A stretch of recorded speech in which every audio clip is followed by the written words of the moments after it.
shoot, where we at?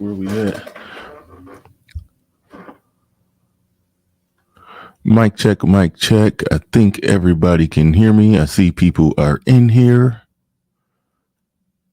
What's up, everybody? Could y'all hear the background music? Because I can't.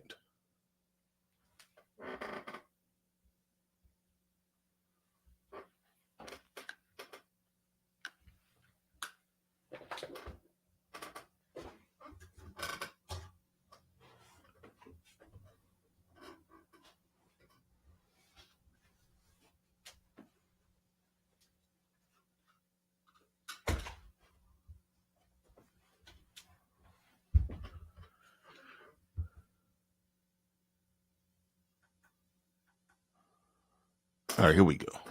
All right, we about to get into this thing. Give me a minute. Let the Patreon scroll. I'm gonna play some intro ramble music for a second, then we gonna get into it.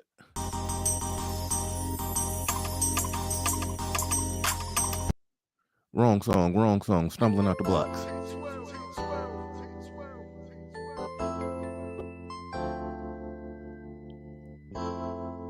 About to be getting right into it. Give me a minute, but come on in, drop some comments. Early comments will be shouted out. Drop some comments, hit the like button, do all that good stuff. As we ease into this one, got a good one for y'all, so let's get into it. Let's strap on, let's get ready to go, let's get it.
Let's get ready to go. Let's get it.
Peace, folks.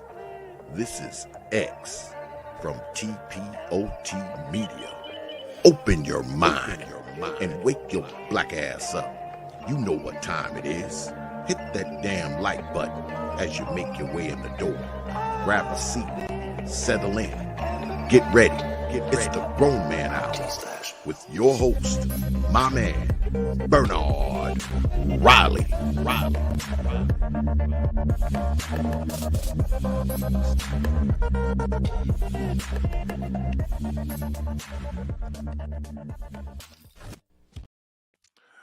What's up? What's going on, everybody? Shout out to everybody in the building. Appreciate each and every one of you. Shout out to the patrons. Shout out to the new people that became patrons.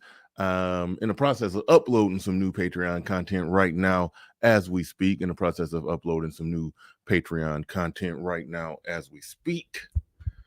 Got a whole slew of things that'll be uploaded on the Patreon only. Some of it was live material that got taken down. It just hasn't made it into the chopping blocks yet. Hasn't made it in there yet, but it will be there. It will be there. Shout out to everybody in the building. Appreciate each and every one of you. Shout out to the early bird squads, those are making it in bright and early. Shout out to Little Rock. Shout out to Sun is Hot Ra in the building. Sun is Hot Ra in the building. I said Sun is Hot Ra in the building, and I looked to read his comment, and that's what he commented, in the building. Omega Dreads Gaming Channel in the building says, good morning, everyone. Like, share, and subscribe. Like, share, and subscribe. Shout out to Logan JJ says, good morning and salute. It's May 2nd. Don't forget to pay your rent. Absolutely. Shout out to Domino King says B1, but does your B1 mean black woman first or black first? You should go BM1. I respect the BM1, black male first. Because if you truly care about black women and the children, you will put black men first.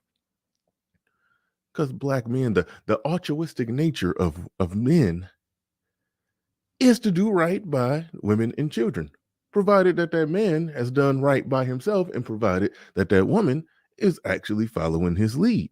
So if you're truly about what you say you're about, be black male first. Because you could be black male first and selfish and be like, fuck them kids, but you could also be black male first and there's an altruistic community way to be black male first. That's where the community niggas get it wrong. Y'all got to be black male first, and then you start seeing the type of community that you want to see. Unless you want to see some baby mama led community. There's some things I'm going to get into with that. I made a startling discovery. I was listening to some FD Signifier videos. This show today ain't about FD Signifier, but I made a startling discovery. I listened to some FD Signifier videos. We may get into that on this show, though. We might. But shout out to him. I do respect that he comes by and chops it up. But David Oler King II in the building. There's Deacon Deacon Dave in the building. Celine in the building. The Confederate Christian. Wow. Says, I love Larry. That boy is very respectful to white Christian. Oh my goodness.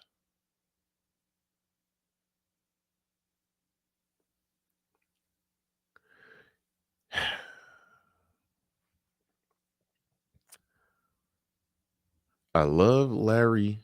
That boy is boy. Oh, he capitalized. But okay, so none of this was an accident. I was sitting there thinking, was this an accident? He said that boy. That boy is very respectful to white Christians. The boy is definitely one of the good ones. Man, you're gonna take a seat. You're gonna take a seat. I'm sorry. You gotta take a seat. We gotta call you an Uber. We gotta call you an Uber. Let me. Where is it at? Yeah, we gotta. This is madness. This is Sparta.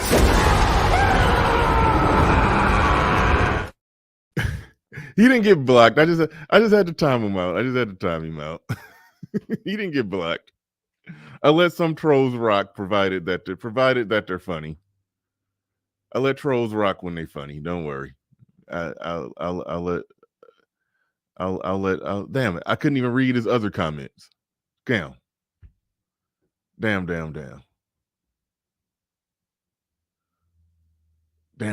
I wanted to read his other comment. Shit. But anyway. Shout out to y'all. Appreciate every. Oh, damn. Oh, here it is. I found it. Wait, hold on. What else did he say? What else did he have to say? Vote Trump 2024. Trump and Tucker Carlson have done many amazing things to help the colored. Yeah, that's worth a kick in the Spartan, in a kick in the Spartan pit. It's worth a kick. But I let funny trolls rock out. I let funny trolls rock out. But anyway, let's go ahead and get into it.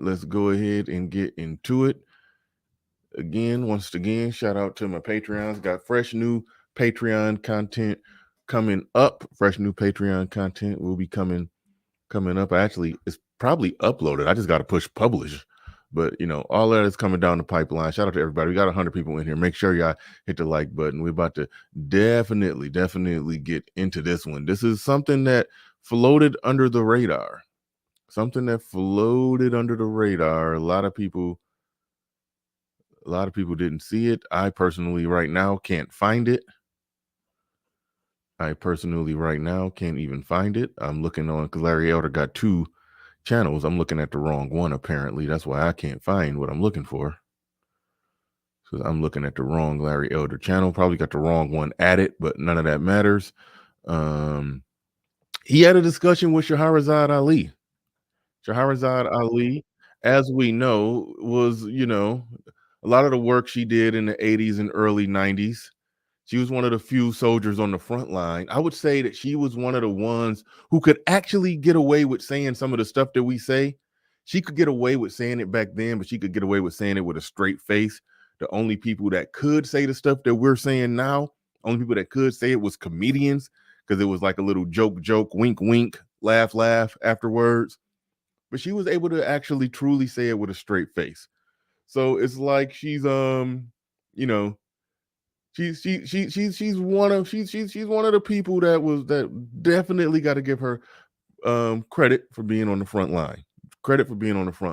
Back in the day, saying a lot of things that we say in this space. She was already putting it out there. So kudos to her. Now, a little bit more history, because MTR was definitely, or is definitely, a big fan. That's Mediocre Stories and Reviews. Definitely a big fan of Shahrazad Ali. Definitely a big fan. Used to play and react to all of her stuff.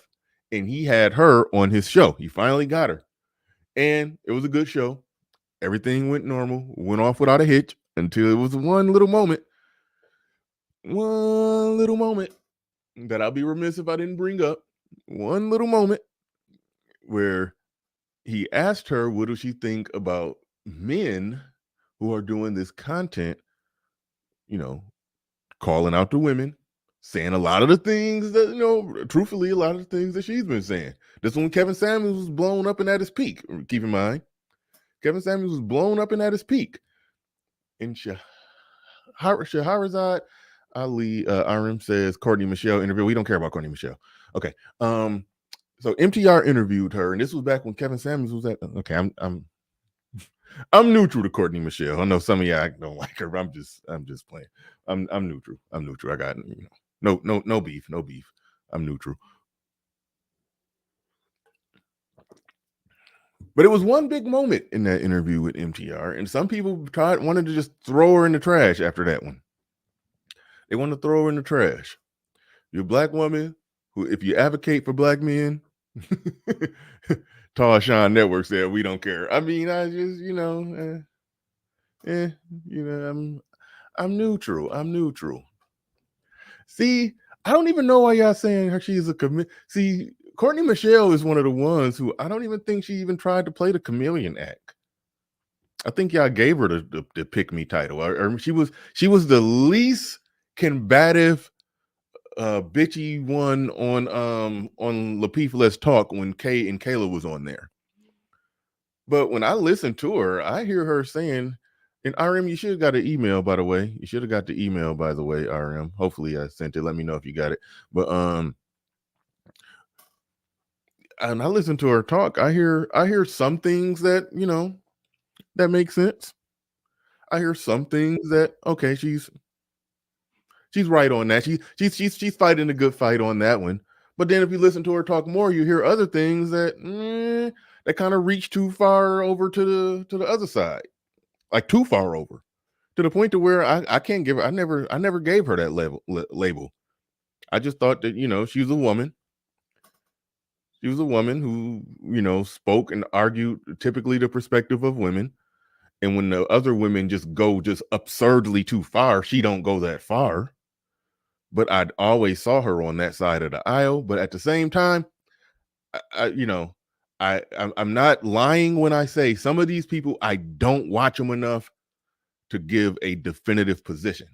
Sometimes I'll be thinking I'll be just playing safe or just, trying to be deliberately neutral. No, it's some people who I literally don't watch enough to just give a full judgment on where they at. Like when I was asking Ed yesterday about the Lapeef network, everybody was saying that it's let the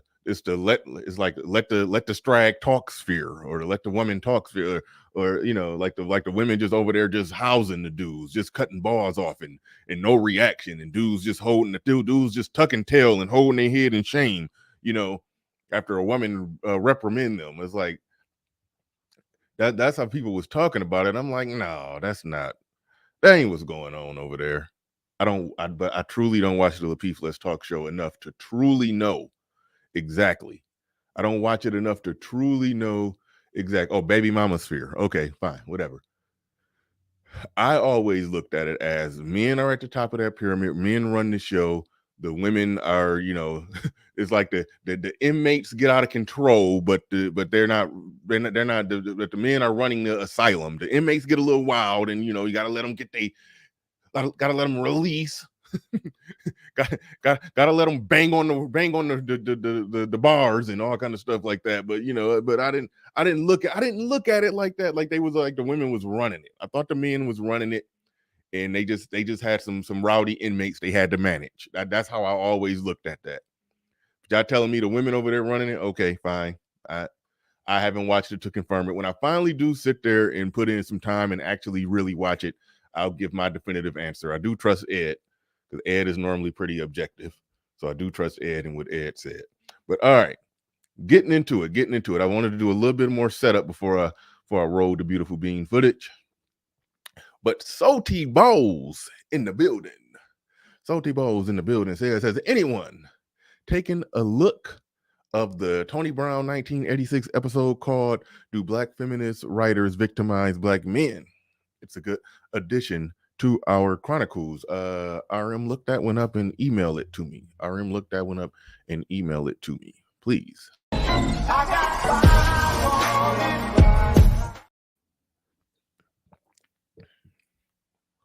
Please and thank you.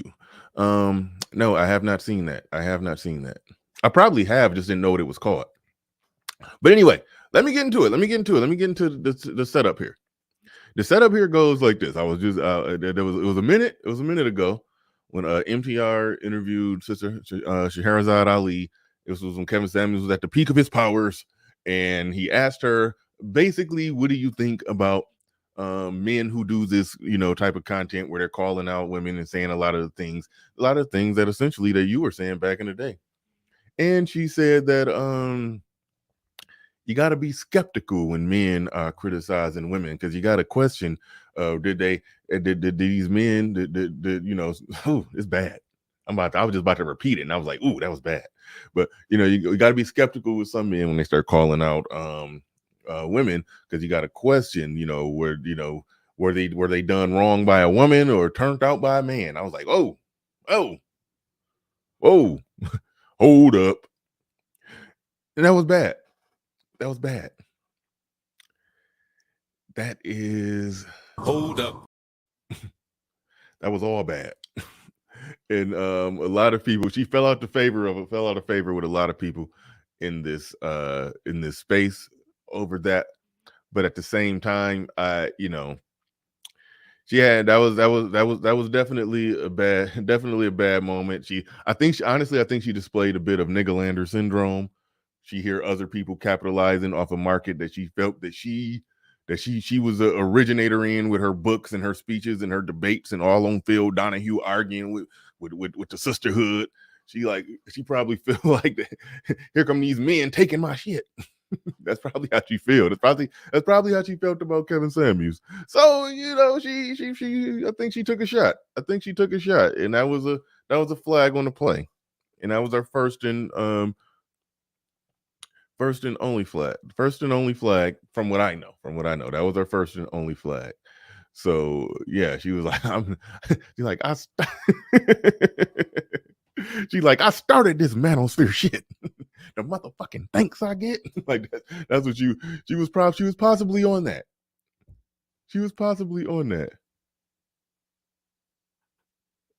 Hoop Jargon was right there with me. He was like, I started this barbecue shit. The motherfucking thanks I get. That was in next Friday, not Friday after next. Was that Friday after next or next Friday? I think it was the next Friday. I can't remember which one. And here come the simp saying she was not wrong. So keep in mind, men who have a critique of women, men who come on the internet and make let me just make it right. Black men who come on the internet and make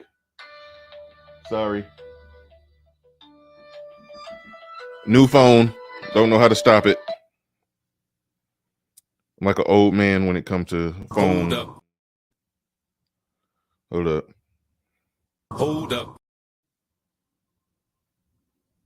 Now I don't even know how to put in my new password. Okay, there we go.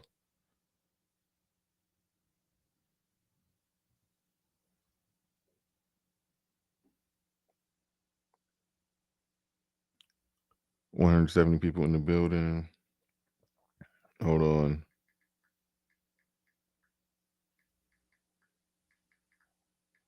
Hold up.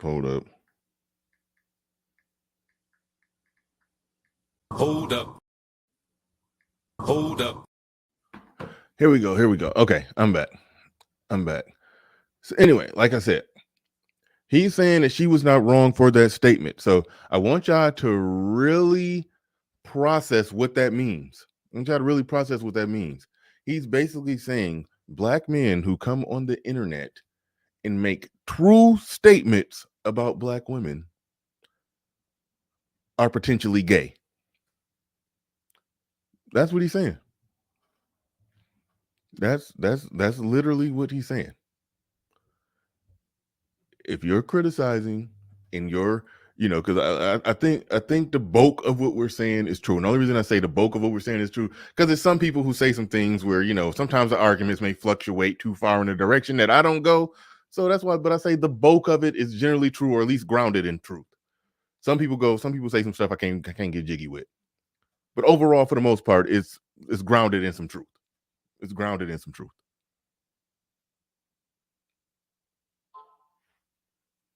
It's grounded in some truth. Now. Here's the deal.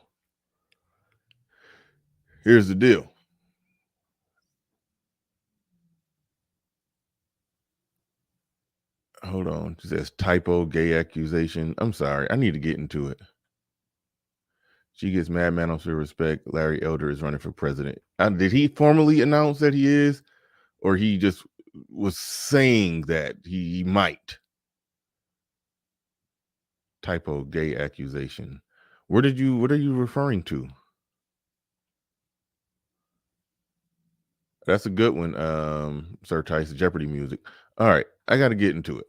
But anyway.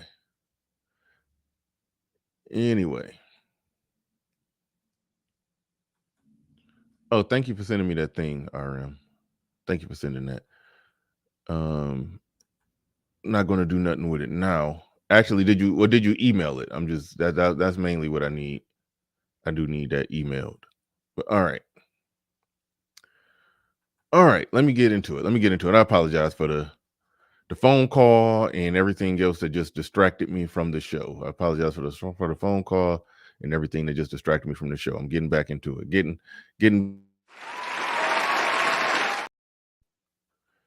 back in the swing. Okay, hold on. Where we at?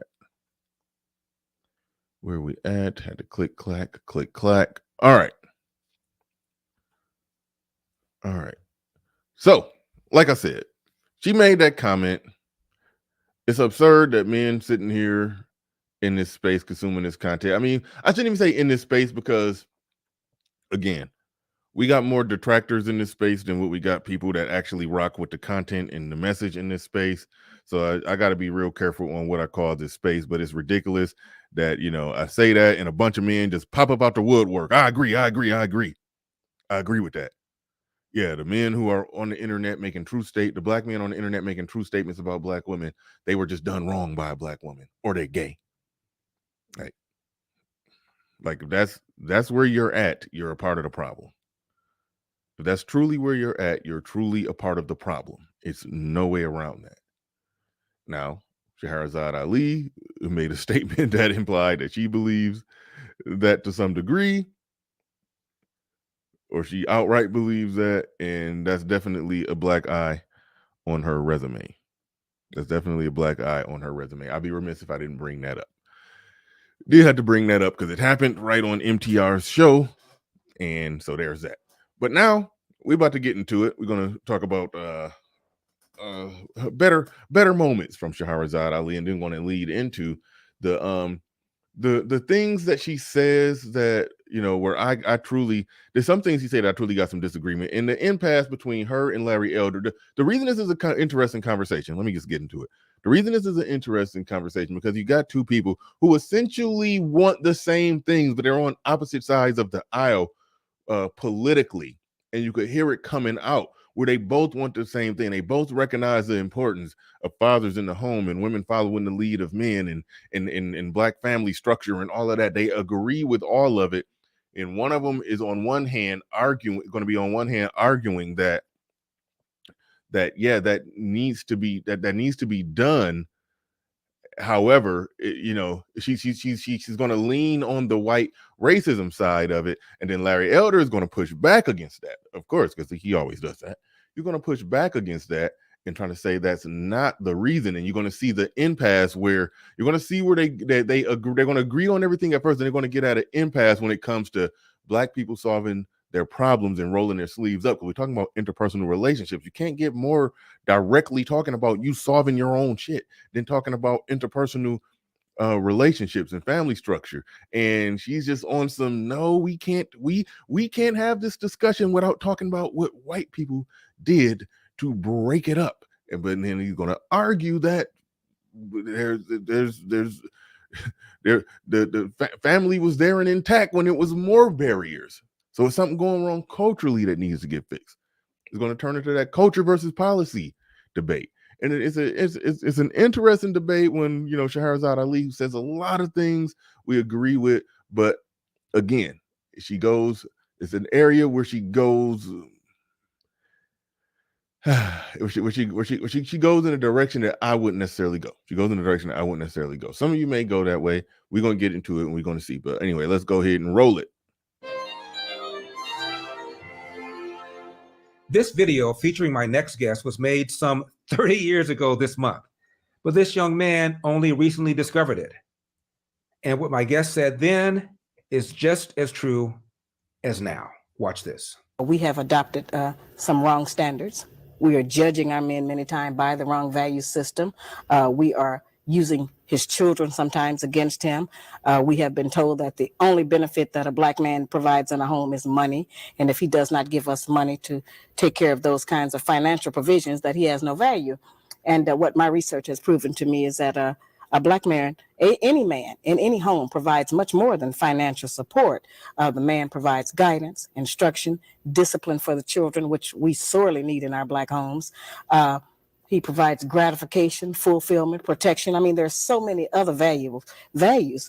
And these values are the ones that are missing in our children today. which is why many black children are in the street, out of control themselves, disrespectful, don't have any regard for anyone. And most of us are scared of them, and everybody else is, because nobody has a way into them to try to gain any control over them. So I maintain that a return to traditional family values, certain clearly defined gender responsibilities for black men and black women in running a home and a relationship will help us to produce a better child. And if we produce a better child, certainly we'll have a better future and a better nation. Unfortunately, as I say, since money has been used as the measure, many times if a black man does not have money to give us, we won't even let him see his children. We won't let him spend any time with it because he does not give us whatever the child support is. And I'm not saying that we don't need money to raise a child, but I try to explain to black women that raising a child consists of much more than feeding, clothing, and sheltering it. That's maintaining one. To raise one, you need a return of the parental coalition of the father and the mother to put the proper values into the child. Many of our boys, when we raise them alone, they grow up with the female emotional mechanism. They are suspicious, they are doubtful, they're disrespectful of womanhood, they are bitchy, they can't make a decision. And many of our girls who grow up in a home where there's no man present, they go out into the world and try to mate. They don't have any idea how to live with a man day to day, how to prepare a proper meal, how to be a mother, how to just be in love in the home. Most of what our people and our children especially have learned about how you have a relationship, they learned off of television. And television doesn't represent our needs. And so a lot of the confusion has come, from outside agencies that we have not recognized how detrimental it has been to us as a people. So yeah, I mean, that's why she probably took that shot at Kevin Samuels, because y'all could see right now that she was definitely spitting some of the, Kevin Samuels was spitting some of the same bars as her. But I think Kevin Samuels shot her out. But anyway, I'm gonna move past that shot, because y'all can see right there, that conversation right there is the backdrop for the conversation that her and Larry, the conversation would kind of turn into a debate that her and Larry Elder are going to have. It kind of turned into a debate, and that conversation that she was saying was the backdrop of that. Y'all could see how, Shahrazad Ali, she was on point. This was back in the 80s and 90s. She was hitting hard. She was hitting hard with a lot of manospherian points. She was hitting hard with a lot of manospherian points back then. No ifs, ands, or buts about that. No way around that. Oh, damn. I'm looking at the older comments. Jackie said she pulled a TS. I was like, who is TS? Oh, Tommy Sotomayor. Yeah. Man gone.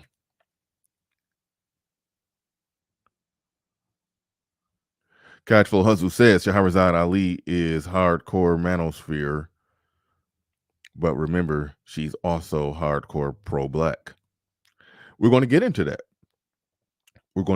There's a portion of the manosphere that is pretty pro-black with it. And, I have my definitions of pro-black. I need to figure out something else to call it, because I'm definitely pro-black male, and I'm pro-black in the sense that I would like to see black people progress. I just think everybody who wear the title of pro-black, they argue and push for a lot of things that I think can be at times antithetical to black progress. So it's like they hustling backwards, in my opinion. But I think most people would like to see better for black people. It's like, yeah, I think that's obvious. I think that's fairly obvious.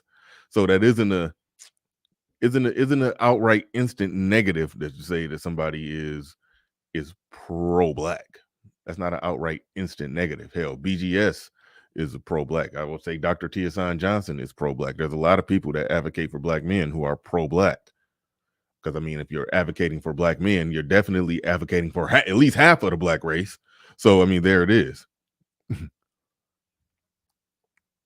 Saladim El Rahim says Tanya TKO is pro-black. No. She's the portion of that pro-blackness that is essentially pro-black woman.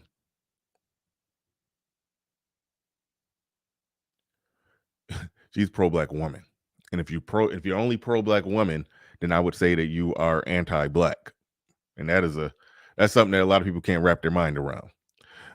Freeman's Journal in the building says, I'm going to have to get back into the tape, but real quick, he says, I believe that's supposed to be he says, if you want good things for black people more than black people want it or themselves, you will be always frustrated. I'm no more frustrated than you. I'm no more frustrated than you. You have your criticisms of black people and black women just like I do. We have the same critique, the same observation, and the same criticism. And I think you don't criticize something unless you see a problem with it, and unless you want said problem to change. So yeah. Let's not pretend like it's. I don't like when some people have a criticism and it's okay, then other people have a criticism and everybody pretends like this person cries. Wets his pillow is wet every night with tears over this thing. Like that's not. Some people pretend that like no, it's not a inevitably frustrated. It's about simply giving the right answer. It's simply giving the right answer to the problem. And I think we both do that. I think we all do that. I think we give the right answer. We give the right answer because we want the answer to be corrected. We see the wrong answer being given and we give the right answer because we want the correct answer to be given or to be applied.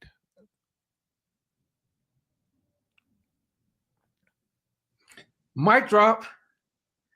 And rapper Tupac Shakur said this. I know for a fact that had I had a father, had I had someone, and I hate saying this because white people love hearing black people talk about this, but had I had a father, had I had some of these opportunities, I'd have been able to help my mother more. She wouldn't have went the road she went. I could have been a better son. You know what I'm saying? She wouldn't have went that road. It was the absence of my father. You know what I'm saying? I'm dealing with him being daddy not being there. See, he's talking about now. I have an issue, some issues with what he's saying there. He said, if I had a father, I would have been able to help my mother more. She wouldn't have went down the road that she went down. He's talking about, his mama on drugs, crack fiend mama, always been the black queen mama. It's like, it's not your job as a son to be able to help and save your mom when you're a kid. It's like, that's not your job. But granted, if the father was there, it probably would have been some structure. She probably would have went that route. Who knows? But he's putting it on himself. I hate when black boys be in a position where they looking like they gotta save the family. I hate that. But all right, be looking at how you're going to build yourself up, become a man, and have your own family if you want that.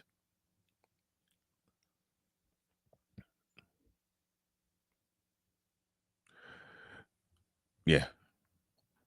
My mother's dealing with him being my man, not being there. So many problems in our community that affect everything.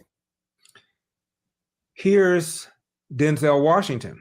Well, it starts in the home. If the father's not in the home, the boy will find the father in the streets. Yeah, I saw it in my generation and every generation before me and everyone since. It starts in the home. If the streets raise you, then the judge becomes your mother and prison becomes your home. Freedmen's Journal in the building says the community has the right answers. And they hear the right answers, but they ignore them. Or they hear other answers I think you're going to get to that. Either the community does not want progress as much as they want white people on the hook. Agreed 100%. And that's the reason I say everybody who wears that title pro-black are hustling backwards. Everybody who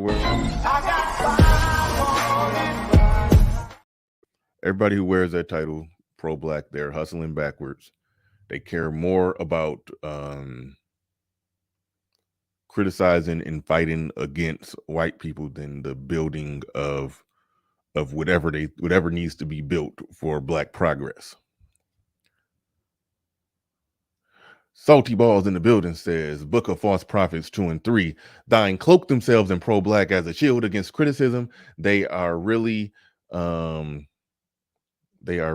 fox or show blacks, fake or show blacks, as it is only performative as aesthetic in nature. Thank you for the super chat. Do appreciate that. Thank you for the super chat. Do appreciate that. And I agree. Faux. That's fake. Yeah, that faux means. What do we get for $10? Every anything you want. Yeah, I don't know what that FAUX mean, but I think it means fake or phony or something of the sort. But no, well said, well said. Well said, well said. Do appreciate that. Do appreciate that. I didn't even know faux was meant fake. I didn't even know faux meant fake. The amount of things that I don't know. But shout out to Denzel Washington. He's been saying that for a while. It starts at home. And a lot of black folks don't hear that. A lot of black folks don't hear that one. My guest is an author and lecturer who's written several books, including The Black Man's Guide to Understanding the Black Woman. She is mother of 12 children, 9 adopted. Please welcome Shahrazad Ali. By the way, Shahrazad, we share the same birthday, April 27. I said the same birthday, not birth date, because I'm older. Okay. Shahrazad, are they finally listening? You know. No, not just playing. I'm gonna get into that. I'm gonna answer that one. But Freeman General in the building, he says, by the way, had the answer. I think that's by the way, had the answer. Latinos executed the ATO compromise while black people squandered the advice. Now the language of labor is Spanish. Hold the L pro wax. Yeah, Latinos are slowly but surely making their strides, and black people are still listening to a lot of nonsense from the left talking about black and brown people, while brown people are only talking about brown people. that's just the reality. That's just the reality. But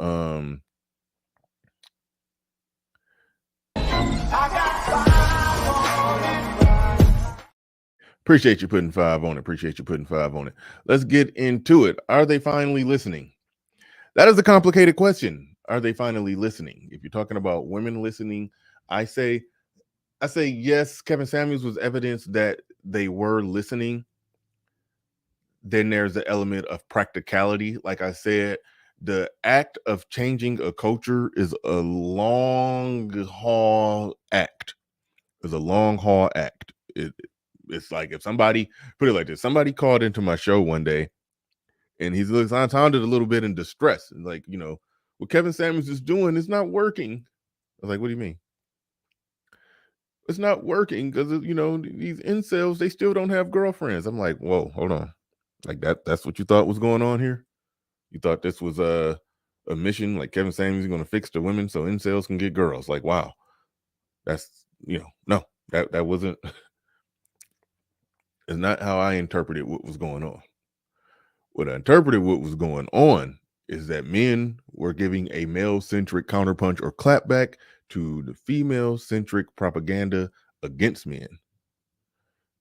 You put that out there, you put that in the airwaves, you put that in the ears and hearts and minds of everybody repeatedly over time, that becomes the new norm. That becomes the new zeitgeist. And we're already kind of seeing that right now because everybody all through social media, all through YouTube, all through Facebook, you go to any social media platform, what do you hear everywhere?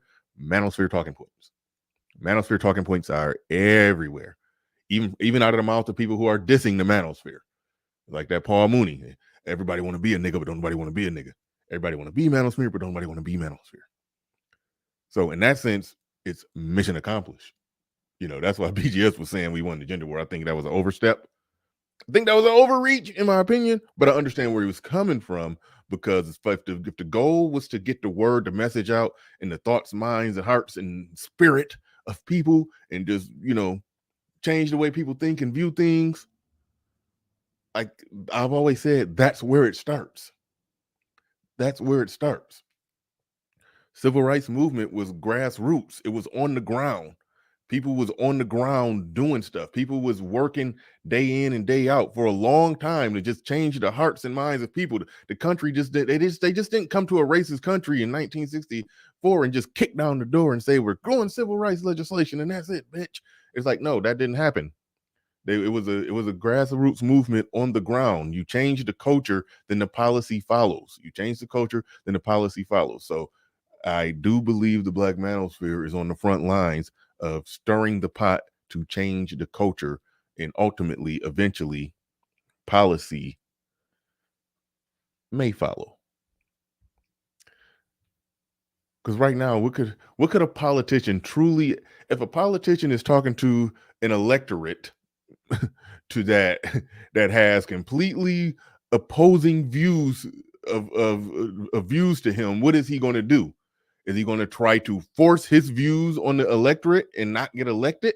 Or do somebody need to change the views of the people?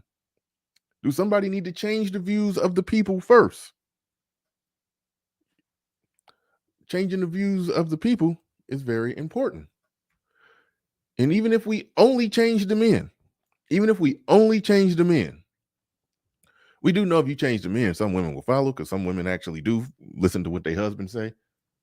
Some women actually do listen to what their man say. But even if we only change the men,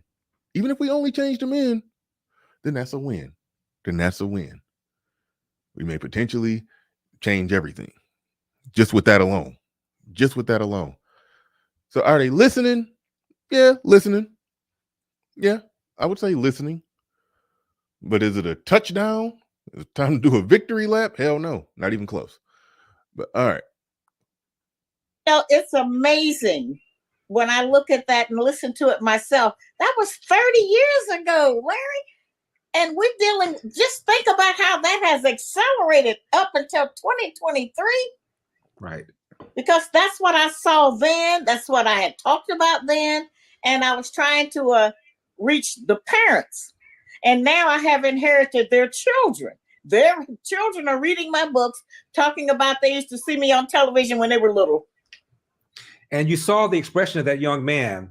He was hearing this for the very first time. Well, it certainly gives a lot of men peace, and they start to at least accept that they are not crazy and that they knew something was wrong. Nobody had ever pointed it out, because we as Black women have had a very difficult time in accepting our part of the responsibility for the failure of our home and the children. So what do you say, Shahrazad, when people said, well, part of what you said is sexist? And again, what she said right there, Black women had a hard time accepting their part of responsibility for the failure of the home. The only answer used to be, is Black men ain't shit. That used to be the only answer on the table. I say thanks to the manosphere, largely thanks to Kevin Samuels, but the monster that was Kevin Samuels, that was forged in the belly of the beast of the Black manosphere. So we created that monster.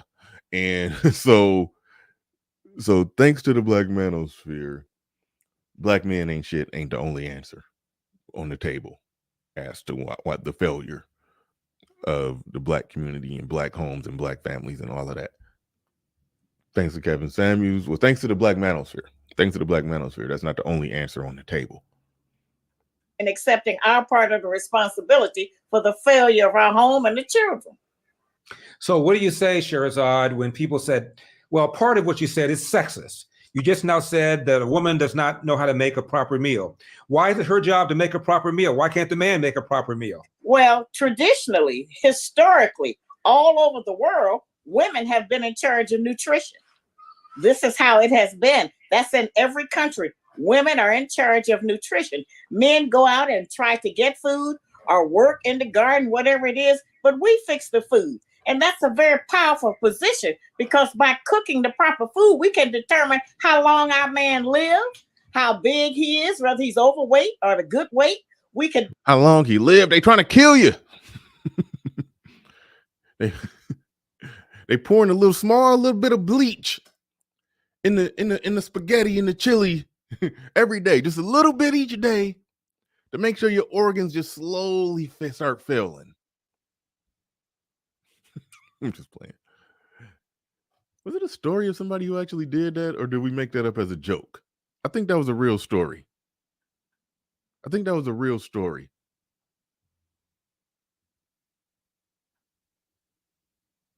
I gotta figure it out. Help to control our children by learning not to give them so much sugar. There's so many powers that we have just in preparing a meal.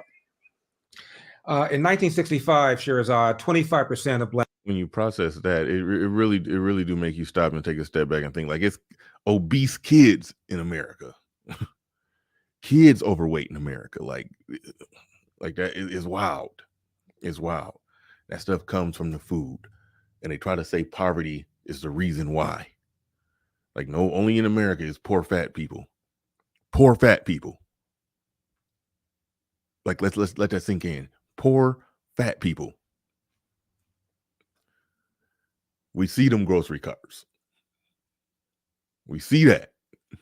We see them grocery carts filled, stacked to the rim with all that junk food. Talking about food deserts. Food deserts, my ass.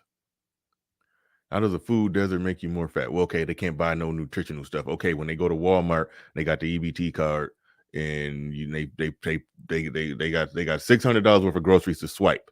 I don't see a whole lot of vegetables or fruit. So while vegetables in the produce section and all that is there, you see that they will choose fattening, sugary foods. So we seriously gonna, like, no, it's cultural. It's cultural. It's decision making. It's decision making. Black men entered the world without a father in the home. In 1965, Shahrazad, 25% of black men entered the world without a father in the home married to the mother. 65, Shahrazad. We have just in preparing a meal. In 1965, Shahrazad, 25% of black men entered the world without a father in the home married to the mother. As you well know, now it is over 70%. I have argued, you tell me what you think, that the welfare state has incentivized women to marry the government and has incentivized men to abandon their financial and moral responsibility.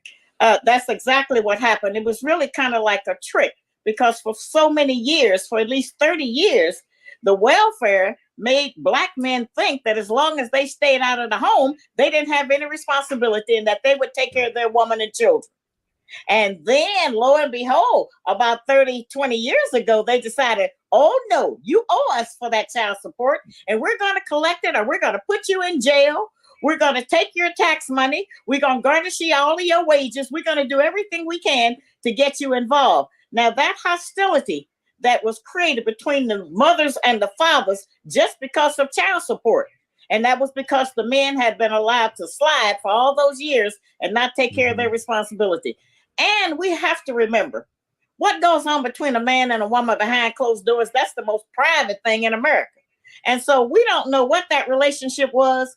Most of us only know about our father, whatever our mother told us, because she and him didn't get along. And so she gave us our first impression if he was not there.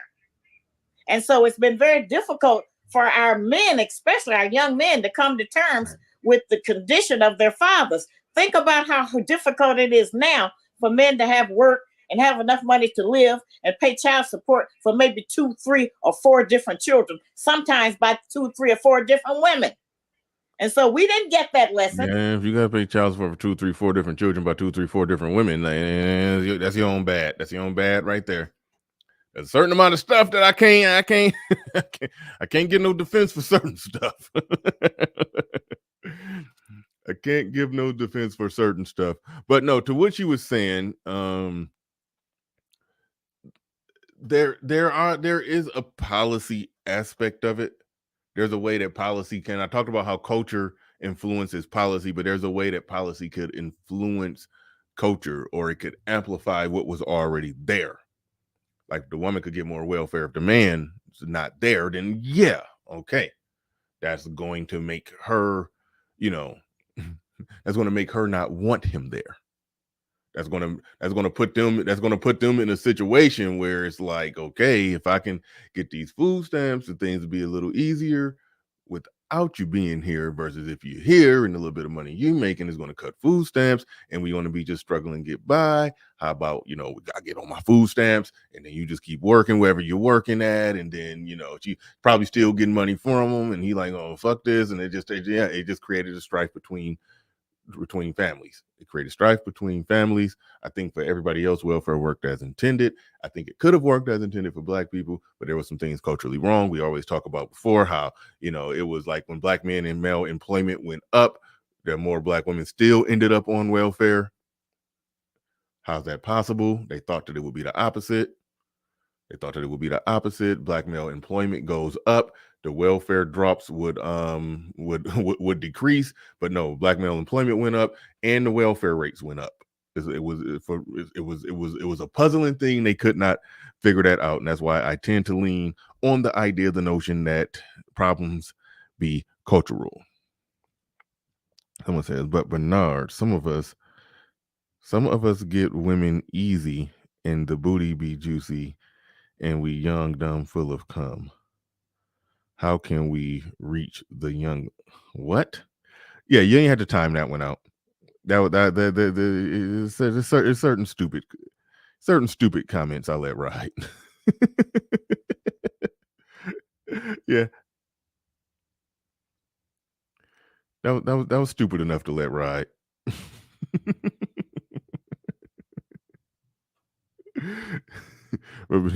Some of us get women easy and the booty be juicy and we young, dumb, and full of cum. How can we reach the He said, how can we reach the youngins though? How do you put a how can we reach the youngins? Oh shit. That's legit funny. That's legit funny.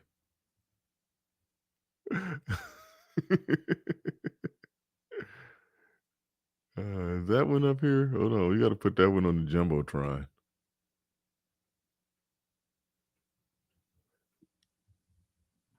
There we go. It got timed out. Yeah, those of you on YouTube can't see it. My man said, but Bernard, some of us get women easy and the booty be juicy. And we young, dumb, and full of cum. So how can we reach the youth?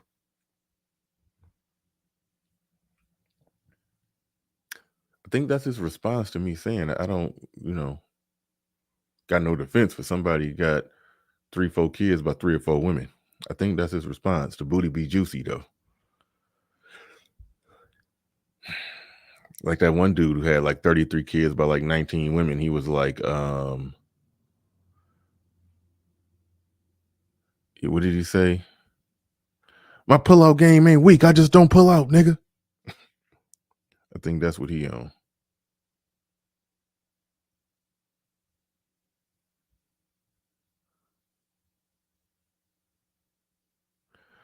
LaShawn, I'll drop the link to that in a second. But not right now. Not right now. I don't want you to go leave.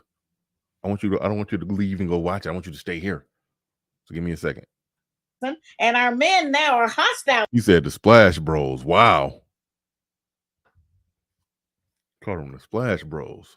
About it. And us women, we live in a society where most of the benefits have gone to us.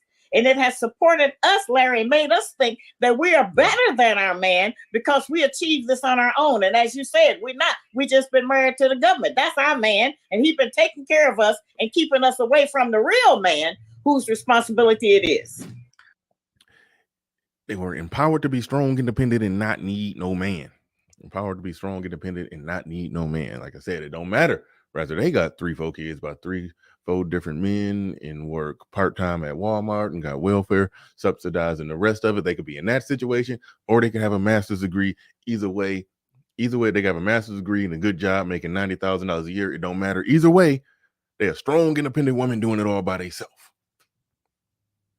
Either way, it's no failing for a woman. I've been saying that for a while. There's no failing for a woman. They're empowered to not need a man, and they behave and operate in a way to where they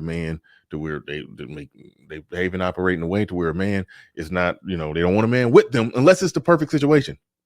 Unless we're talking about the absolute perfect situation, then it's like, okay, cool, yeah. A man can hop on board. We can get jiggy with a man if it's the absolute perfect situation. Pretty much this comment right here pretty much sums it up. Sums up how the modern way of thinking is. Move that banner down there. It says being a housewife is only fun when you're Being a housewife is only fun when you're married to someone wealthy and you can go to yoga and get your nails done. Being a housewife to a man making $65K and having to cook, clean, and do laundry, go to the post office and take your kids to school all for free is not the easy life. So that's the world we live in, man. It's civilized the world to the point to where now women think that the only advantage in being with the man is if he's providing a lifestyle above and beyond what she could personally provide for herself, and it's easy for her to provide that for herself because they can either get it from the government, or if she just skilled enough to I don't know, type enough words per minute to work in some cubicle and make 45K, she can provide. She can pay for a decent life, provided she don't live in New York or LA. She could provide a decent life for herself and be okay and be free to do what she want when she want and what she want to do it with. So the hell with the man. Even if she gets pregnant by one, the hell with the man. And now she's raising the kids by her damn self, and she's ruining the goddamn kids and creating a more cycle, creating more of the same cycle. Like, that's the game. That's the game. That puts them in a situation where a degenerate dude offering nothing but offering them nothing but dick and bubble gum, that's a good deal to them. They got a roof over their head. They get food. They just need some dick from him. He offering them dick and community semen. Fine, good deal. I wanted to be a mother anyway. Good deal, fine. You can go ahead. Don't go get a job or nothing, because then you're going to be paying child support. But, like that, that became a part of the culture. That became a part of the culture. You incentivize certain things, you're going to get certain results and certain outcomes. So we're operating in a way where certain things have been incentivized and certain things are being done more, and that's the operating system of the community.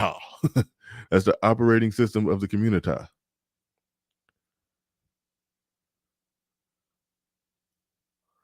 Damn.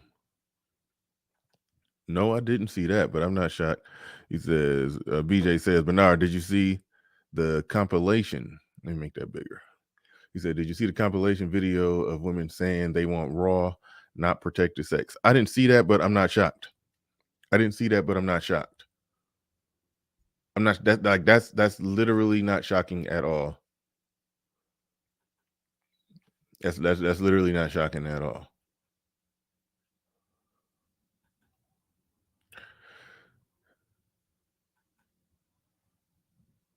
Salty Balls in the building says, Book of the Mesmerized 2 and 3. Some men are guided by the path of their hearts and minds. Some men use their loins as a compass to a destiny of destruction. Well said, well said. What do we get for $10? Everything you want.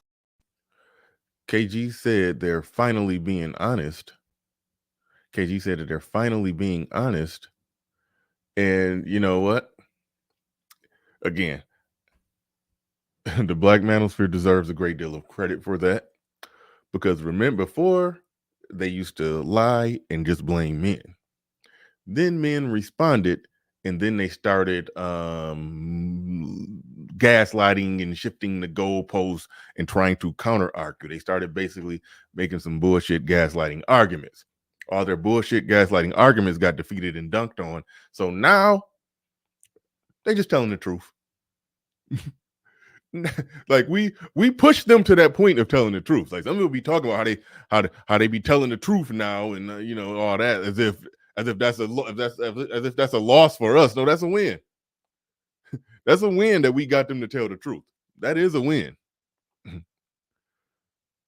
We got them to say exactly what it is. We got them to say exactly what it is. That is a win. That is a W. Freeman Journal in the building, dropped a Cash App on it. Shout out. Appreciate everybody who do hit that Cash App. Appreciate everybody who do hit that Cash App. Freeman Journal did drop a Cash App on it. Freeman Journal dropped a Cash App on it. What the hell? Hold up. I got a new phone. Everything looked different and stuff be scaring me. But yeah, he dropped a Dropped a $5 cash app on it. Salute. Thank you for your support. Do appreciate you. Do appreciate you. All right, let's dig back into it. Let's dig back into it. What's that? The great elder. We got to skip his commercial. Now they're about to get into it. Now this is part. Now we get into the part now where they're about to start disagreeing. This is where it's gonna get fun. 9 times more likely to drop out of school, and 20 times more likely. And Shahrazad, it's not like this is a secret. Barack Obama, when he was president, said a kid raised without a father was 5 times more likely to be poor and commit crime, 9 times more likely to drop out of school, and 20 times more likely to end up in jail. He doesn't talk very much about it, but he did say that. And I don't know if you read his first book, Dreams of My Father. It was all about the angst that he felt from not having a relationship with his biological father, whom he last saw when he was 10 years old. So it's not like this is some sort of secret. The question is, what are we going to do about it? Well, right now, what I have been asking for the past couple of years is for Black men and their fathers to have a moratorium for a moment, to step back for a minute, get to know each other as 2 adult men now, and try to resolve some of those issues that we carry around. As Black women, you know, we drag around all of the ill-fated relationships we've had, not having a father, mother not taking care of things, not having a good man or a boyfriend, responsibilities and things. And so we need now to try to get them to sit down together and just talk as men, instead of having such heavy resentment that a lot of times, as I said, was put into them by us, their mothers. You know, what gets me is we're having a discussion now about reparations, about systemic racism, when the biggest inequality is the one you and I are talking about, which is a large number of Black kids who enter the world without a father in the home married to the mother. Why aren't more people talking about that? Well, I think that Larry Elder basically set her up right there. He got her to go with him on how big the problem is, and that really the failure of Black relationship, like a father's in the home. Y'all know, as I always argue, always say that, you know, they depict it as if the Black man just walked out the house with the woman and kids clinging onto his ankles, and he just dragging them by the foot. You know, he's dragging them, they clinging onto his foot, and he just like dragging them. He like punching their hands out from around his leg, like it looked like a scene. And then some color purple or something like that. And that's how the Black man leaves the family. But like I said, like I always say, did he leave you and the kids, or did you leave him and take the kids with you? When you ask women that question, you get puzzling, startling answers. But either way it go, it's a problem that there's a separation there. He got her to agree that is a problem, that is an issue, the separation between Black men and Black women. Got her to admit that. She accepted all the premises.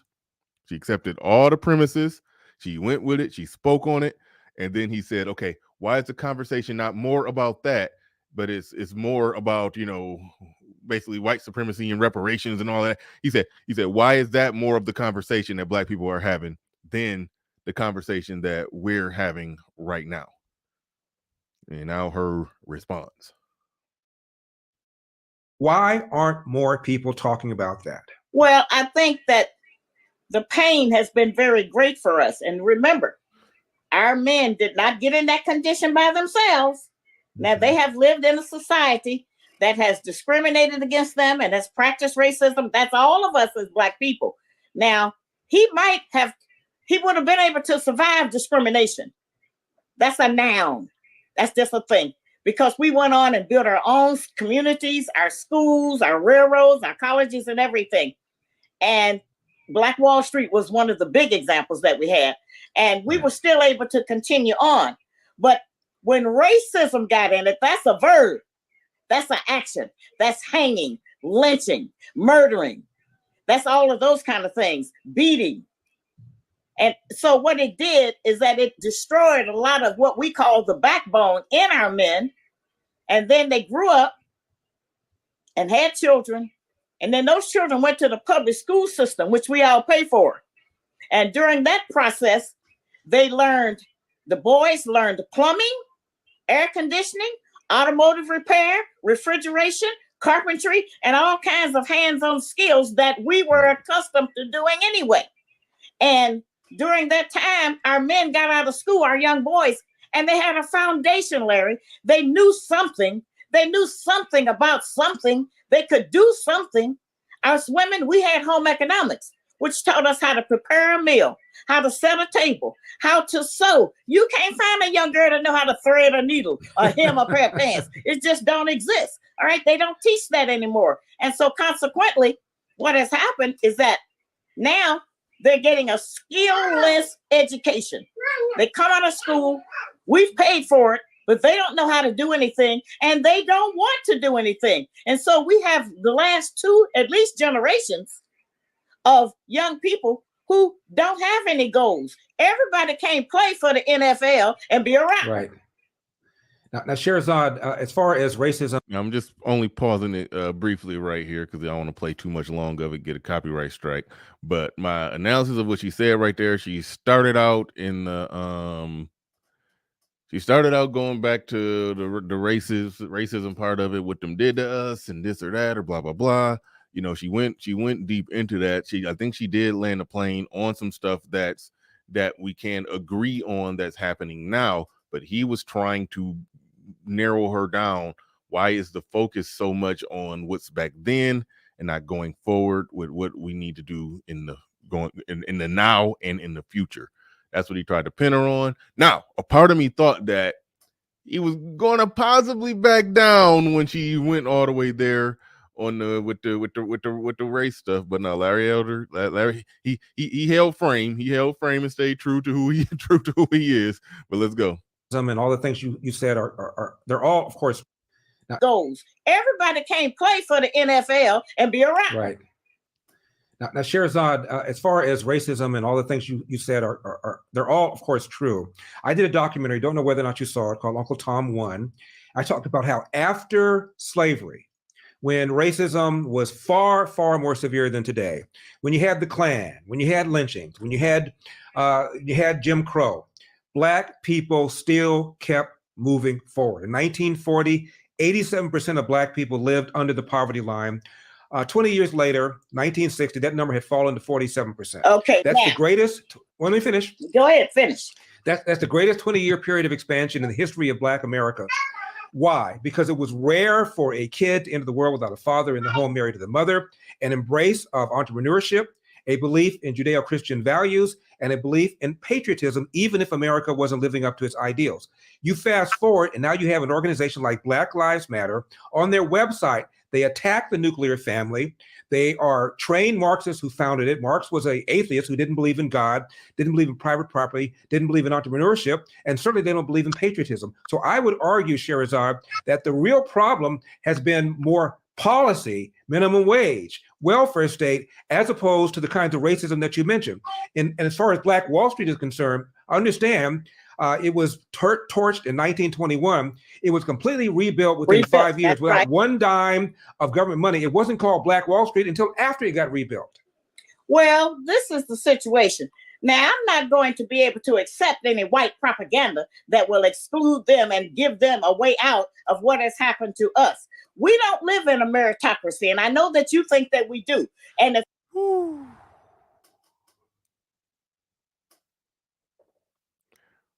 whenever we start talking about how Black people rolled up their sleeves in the harshest conditions and was still getting wins, and we say, where is that fight and where is that spirit right now? The response is then, well, we can't accept no white propaganda. We have to hold them accountable. Accept any white propaganda. Well, time of government money. It wasn't called Black Wall Street until after it got rebuilt. Well, this is the situation. Now, I'm not going to be able to accept any white propaganda that will exclude them and give them a way out of what has happened to us. We don't live in a meritocracy, and I know that you think that we do. And this is what I've come to the conclusion of. And I came to this conclusion. I was actually listening to an FD Signifier video when I came to this conclusion. Is that and he said this and he broke this down. He said, rather we talking Democrats or Republicans, far as he's concerned, both of them are pro-capitalism, and capitalism is the thing that is the most detrimental to Black people. And so, and it's like I realize that the problem isn't that Black people are too liberal. It's like put it like this: when Black people, when they say I'm not a Democrat, what they're really saying, they're not saying that I don't like the Democrats. They're saying, they're basically saying the Democrats are not far enough to the left. They're basically saying, no, I'm not a Democrat. I'm worse. I'm a full-blown outright socialist that thinks capitalism is bad, and basically everybody needs to not own anything and just have a flat rate of what we're all given by the government. Like, that's essentially what they're saying. And I'm hearing that, and I'm sort of also hearing that in her, what she's saying, there is no meritocracy. Whenever somebody is saying there's, no, I said well, I mean, that's playing on words, but there's no meritocracy. There's no meritocracy. It's not about merit. It's not about what you do. It's not about what you roll up your sleeves and create. Like, whenever somebody says that, then it's like you could hear that they're essentially they're on that socialist side. And I think that's part of the problem with Black people, where we can't get out the starting blocks. I think there's something inherently socialistic about us, and where we just don't embrace the aspect, like part of what's baked into the cake of America is that go out there and get it, be all you could be, whatever you want to be, whatever you want to become, go and get it, chase it, grab the bull by the horns, climb that mountain or run through it. It's like that. That's an aspect of it. And it's not, and so yes, there were boundaries and barriers and things in the way of that at one point, and there may be boundaries and barriers in the way right now. I just watched a documentary about some white boys who had some little college degrees. They sat there in a pizza place, writing notes down on a napkin. They created the brand And1. Y'all seen it. Yeah, if you was around back in the early 2000s, you seen the And1 mixtape and all of that. How they created that. They created that out of nothing. They created it out of nothing. I ain't about to go through the whole details. I almost want to do a whole show on it. But, they created that, and they ended up losing it was because of Nike. Basically, Nike just stole their style. Basically, Nike just stole their whole branding. I remember that commercial where like the ball was bouncing and the ball was making a beat when it was like they basically got a bunch of NBA players, Jason Williams, Vince Carter. They dribbling the ball. Yeah, it's on Netflix. Winthrop. They dribbling the ball, and they got people break dancing and doing all kind of fancy stuff with it, and and they was making a beat with the bounce of the ball and everything. It was a cool ass commercial, and they basically Nike just started branding themselves like And1. And then And1, start losing money. So they just sold the company. They sold the company while they still could and just got out. And it was like, but that type of spirit of capitalism, it's like, it's not there. It's not there. Nike is ruthless. And that's what I be seeing as a part of the problem. Is something I don't know if this come back from the motherland. They say that, Black people, our ancestors, grew up, lived in a place where they were, it was just fruit growing from trees, and white people, they survived an ice age over there. They had to figure out how to survive, and it's like maybe it's almost like it's a, I don't know. It's like where's the hustle in the fight? It's like, and it's so yeah, and I'm seeing that, but back pre-civil rights movement, when we was packed together, forced together, and had to live and work together, it was like we got the shit. We rolled up our sleeves. It seemed like it was more try and more effort back then when we had to work together. But anyway, let's get back into it. And if you want to find that out, you ask anyone in America exclude them and give them a way out of what has happened to us. We don't live in a meritocracy, and I know that you think that we do. And if you want to find that out, you ask any one of these Black students that have come out of these HCBUs, what is it? Historically Black colleges and universities. Ask them, is America a meritocracy? They keep raising the bar. You need a high school diploma. You need an associate. Oh, you need a master's. Oh, you need a doctorate. You need an LLD. You need a PhD. And so we haven't been able to keep up with that. And with this latest thing on COVID now, remember, how do you inspire women to follow and get behind the lead of men while also saying that we can't keep up or compete with the system that we're in the country that we're citizens of? It's like that is the biggest contradiction I feel when you mix what essentially amounts to manosphere talking points about men and women with far left-leaning political views, socialistic political views. It doesn't work.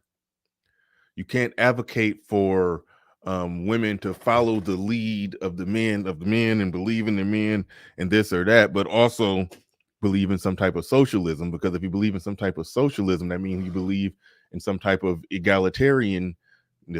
If you believe in some type of egalitarianism and some socialism and all of that merged together, then you end up in there's no man, woman, child structure at that point.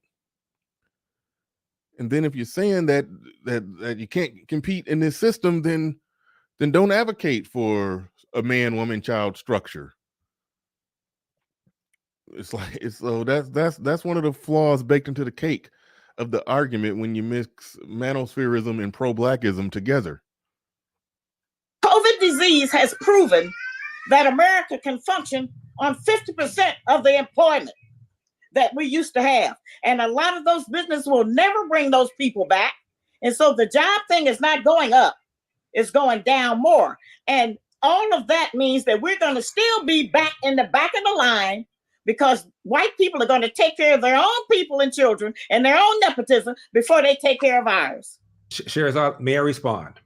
It is actually easier today for a Black kid to get into the college or university of his or her choice with the same grades and SAT scores compared to a white person because of race-based preferences.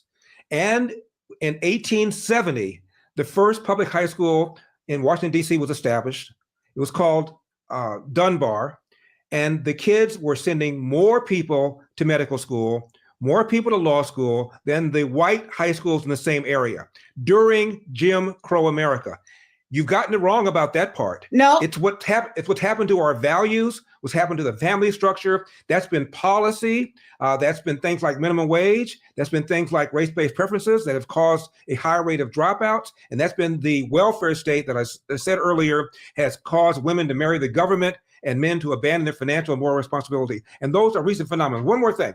I said when I was on Fox and Friends a few years ago, Shahrazad, that the welfare state has done more damage to the nuclear intact family than even during slavery. During slavery, a Black kid was more likely to be born under a roof with a biological mother and biological father, even though marriage was illegal. I get home and one of these left-wing websites said this: Elder says Blacks better off. I get home under a roof with a than even during slavery. The welfare state, when I was on Fox and Friends a few years ago, Shahrazad, that the welfare state has done more damage to the nuclear intact family than even during slavery. During slavery, a Black kid was more like... Okay, now she agrees with that statement, but when you follow the logic of what she previously said, when you follow that logic all the way home, what she's essentially saying is that what I interpret it as is we need more welfare.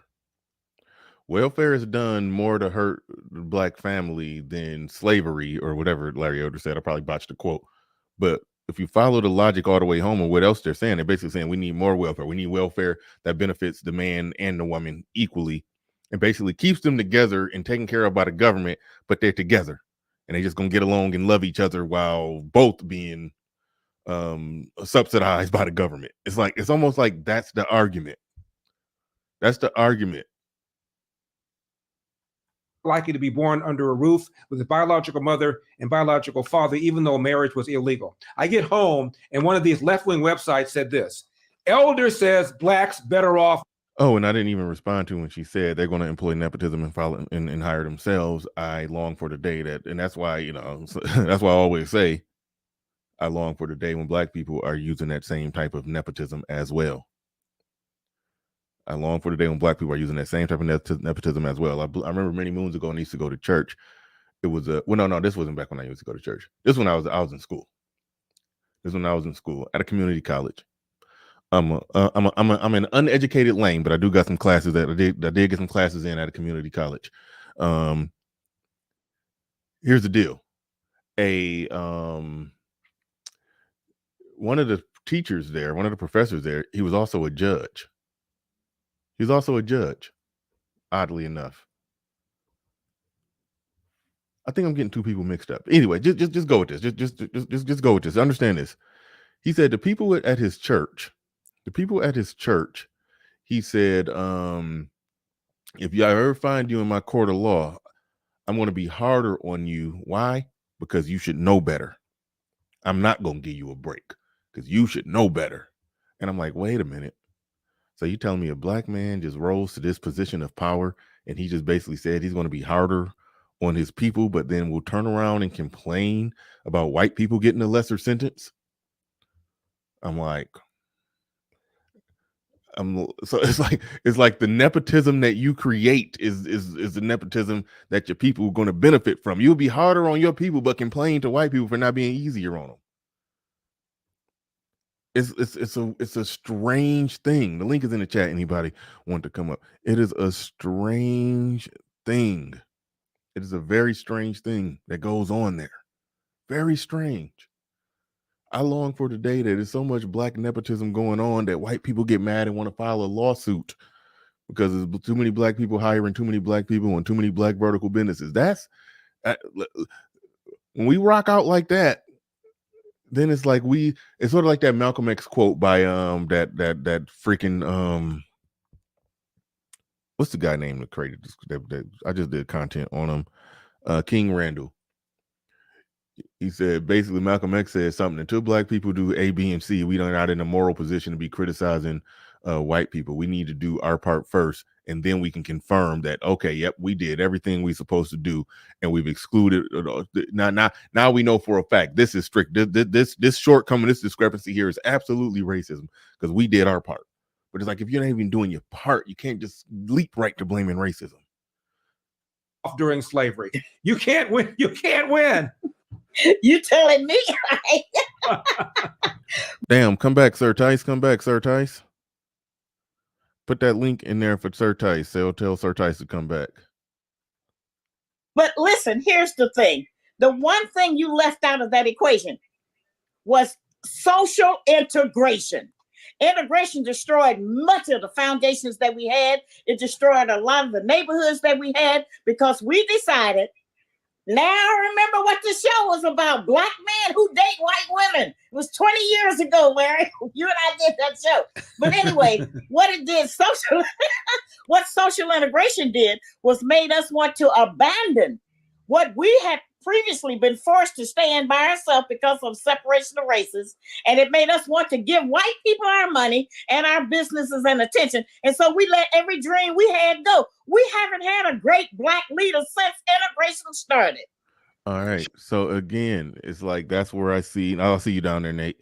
That's where I see the some contradiction at. That's where I see some contradiction at. When you acknowledge that that's what it was. That's what it was. Black business failed. Black Wall Street was built back. It failed. It failed when black people could go and give their money to white people. Like, once you acknowledge that, you can see that there's a cultural problem that the I's need to be dotted and the T's need to be crossed on that. So it's like how do you acknowledge that, but then circle it back to basically an argument of, we can't win, we need socialism. That's what I hear. And it's like, That's where it goes wrong, and I just don't know how you merge and mix manosphere isms and schisms with that. But that being said, we are joined by little big Nate. Hold on, let me play one last. I think this is the end of their discussion. Let me play one last little bit of it, and then we'll hear what Nate got to say on this. Shahrazad, on that note, we're going to have to agree. There's a documentary called Baseball by Ken Burns. And he talked about how the Negro Leagues were thriving. These were black owners, black stadiums. Some of the teams, the Kansas City Monarchs, outdrew the Kansas City Athletics, which was the Major League Baseball team. And they began poaching all the players. What they should have done, what somebody should have done, was to integrate these teams, merge these teams with the NFL all together, as opposed to allowing them to poach the players. And all of a sudden, black people didn't want to watch black people play against each other because they wanted to watch them play in the major leagues. That's right. You're right about that. And Dunbar, as I said, was a completely segregated school, all black, and they did just fine. It was when we went away from the admissions test and began lowering standards that ruined that. Yeah. So you and I will agree about that. We're going to have to disagree about the other stuff, though. But Shahrazad, I admire. All right. That pretty much wraps it up right there. But good discussion that they had. I do like to hear discussions between, like I do like to hear those type of discussions. But we are joined by Little Big Nate and Sir Tice. What's up, gentlemen? What up, Bernard? How you doing, bruh? Doing good. Welcome aboard.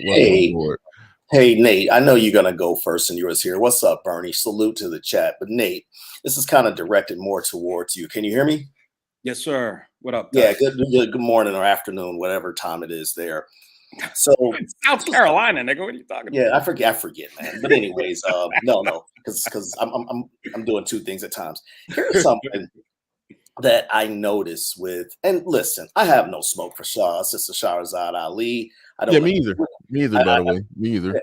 I don't disagree with her. She shows more cojones and stones than many of these baby mama ass male dudes or whatever out here, So it's okay for us to have some differences. But one thing I do notice, I'm not going to call her a pro-black per se, although you called her that in the chat. But Nate, like when y'all had, I think it was the day y'all did the King Randall content, or it was a Saturday show when you had the one leftist, when you did the Mexican Bato accent. Okay, gotcha. Okay. When these people, it was somebody who was just in the chat and it just escapes me their name. He was like Larry Elder pushing the goalpost or something like that. And I'm like, okay, where is he pushing the goalpost at? Specifically name it. You remember that guy, and I'm not trying to beat him up, but this ties into Shahrazad. Remember that guy from that Saturday show? He was like, they ain't teaching CRT in the schools. And lo and behold, y'all pulled up the video of the educators actually talking about how they teach it. And whenever it's like you guys have these guys on the ropes or ask them to support their position, they change the topic and you don't get on them like, hold on, you first made this claim. Like when Elder responded to her, well, hold on a second. Despite the fact, when you talked about Reconstruction and all those things, and that's when she went off the rails. You see what I'm saying? And it's like these people are just so driven by emotions. They're not filled with facts. They have nothing to support their ideologies. Go ahead. Absolutely. They don't. And salute to the chat. Appreciate you letting me up, Bernard. It's unfortunate, but gentlemen who reside on the left ideologically, they don't have anything to support their beliefs. It is 90% emotion. Now, yeah, I get emotional, especially about the issue of abortion. It means a lot to me. But every other subject, I'm pretty reserved in and can explain it. When it comes to Shahrazad Ali, as somebody who knows a lot about the inner workings of the Nation of Islam, because my sister's in it, Shahrazad Ali suffers from the same problem that Clarence X13 did, creator of the nation of the gods and the earths. They only take part of Elijah Muhammad's message. The 5%ers. The 5%ers, yeah. They only take part of his message. They take the part that speaks to them emotionally. Shahrazad Ali, everything she says, she got from the Honorable Elijah Muhammad. Everything. All right. She's not a member of the nation or what have you. But just like with Clarence 13X, they take the parts of the message they like. Elijah Muhammad's message, so much of it was economic. So much of it was about what you were talking about, Menard's the establishment of businesses, small groups of men pooling their resources and starting businesses, taking risks. The Honorable Elijah Muhammad said, a lot of people quote him. They attribute it to Malcolm when actually the quotes are from the Honorable Elijah Muhammad. Whatever you may think about him. He said, study the white man. He said, they work together collectively to achieve their goals, and he does not make excuses for his failures, end quote. It's like the 1950s. One of the books the Honorable Elijah Muhammad assigned to people to read was Zig Ziglar's The Sales something. You probably know what I'm talking about, Tice. Well, Tice is gone. That sales book by Mr. Zig Ziglar. He told, there was a list of books he told Black people to read. Studying the white man's economic and business techniques. What Larry Elder was talking about with the Negro Leagues is absolutely true. Regardless of what you may think, Barry Goldwater was right. Barry Goldwater ran against LBJ in the 1964 election. He was the Republican. He was against the civil rights legislation, not because he was racist. And he said this in a couple of his campaign stops and speeches. I don't know how many of you have listened to Barry Goldwater's speeches. I've listened to a couple of them. He literally says in the speech that segregation is immoral. He points to the fact that in 1954, Brown versus the Board of Education made segregation unconstitutional. The country was already naturally desegregating. But instead of just letting that happen, what did we do? Civil rights it took Black people's thinking and made it all about being able to sit next to white people. And this has been part of my message that's coming to this space. Why are you so preoccupied with what a white person may think about you? It's so stupid. It doesn't make any sense to me. And what did we do? You became completely preoccupied with the white man's ice, shopping in the white man's shops, eating a burger at the white man's lunch counter, and you gave up everything. You gave up everything. Instead of letting white folks come to your community like they did in what is it called? Boardwalk Empire, Chalky White. The white people came to his club and watched the Black people perform, and they bought liquor, and Chalky made a ton of money and took it back to his Black community he lived in the outskirts of Jersey. So, we made a huge mistake was made by Black people. I'm sorry, a tremendous miscalculation. We gave up everything we owned so you could be in closer proximity to white people. And that preoccupation and focus and really just addiction to white people exists today. Every time you listen to a leftist, all they do is talk about white this, white that. I'm doing a show tonight, and it's this week in Luciferian leftist lunacy. There was a white woman, I'm gonna show you the video, who was shot. There was she went into a convenience store, there was a bunch of Black guys hanging out of it. Young Black guys, she went into her car, they wanted to steal her car. They shot her in her stomach and killed her child. I have the video I'm gonna play. They killed her baby. She lived, they stole her car. Roland Martin, who's a civil rights relic, that worthless slime ball, did a story about a white woman spitting on a Black man, and the Black man smacked the shit out of her, as he should, kicked the grape jelly out of her pussy. I don't care. Woman spits on you, knock the holy hell out of her. I'm fine with that. But of course, no story nationally, no story on the crime in Alabama, a mass shooting. 5 Black young men shot up a 16-year-old's birthday party, killing 4 and injuring 28 in Alabama a couple of weeks ago. Whoa, hold on. Come on. We got to back up. You can Google it right now, dog. 28 injured, 4 dead at a 16-year-old's birthday party. You can Google it. Pull it up if you'd like. This is what's going on in Black America. And Roland Martin, with I think his 1 million subscriber channel, only does stories about what white people do wrong to black people. He never does a story about black people destroying each other. And dude, there are so many crimes. Look, I'm not caping for no motherfucking white folks. You can think whatever you want. But there are so many crimes being committed against white people by blacks. And this is, you keep antagonizing and poking these people in their eye, dog. It's not going to end well for you. It's really not. Because I know What do you mean by that? White boys. You see the story? No. I said, what do you mean by that? It's not going to end well for you. Keep poking at. You keep playing these games. You cause $2 billion in damage with your summer of love. These Luciferian leftist blacks. Black people all over the country, young black people, destroying Walmarts, destroying other businesses, jumping up and down on the windshield of people's cars driving home from work, throwing bricks and rocks through their driver's side windows.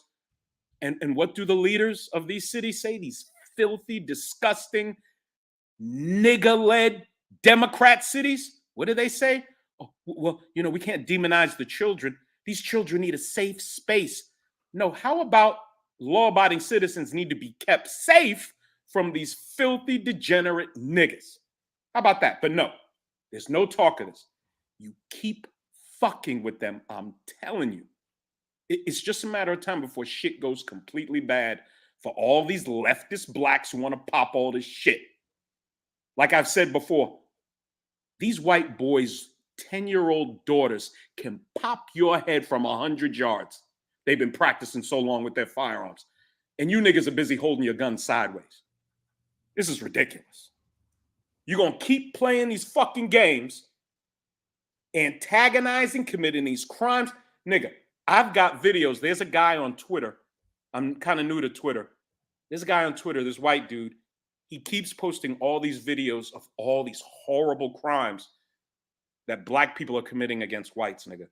I mean, just groups of black boys just stomping white guys' heads into the ground and all this crazy shit. Video after video after video. Y'all gonna keep playing these fucking games, feeding the emotionalism of these single mother-raised nigga boys, right? Committing all these horrible fucking crimes. No quote-unquote black leadership says a word about it. Just like they don't say a word about all the black crimes being committed against blacks. And before you know it, you're going to have civil war on your hands, dog. All right.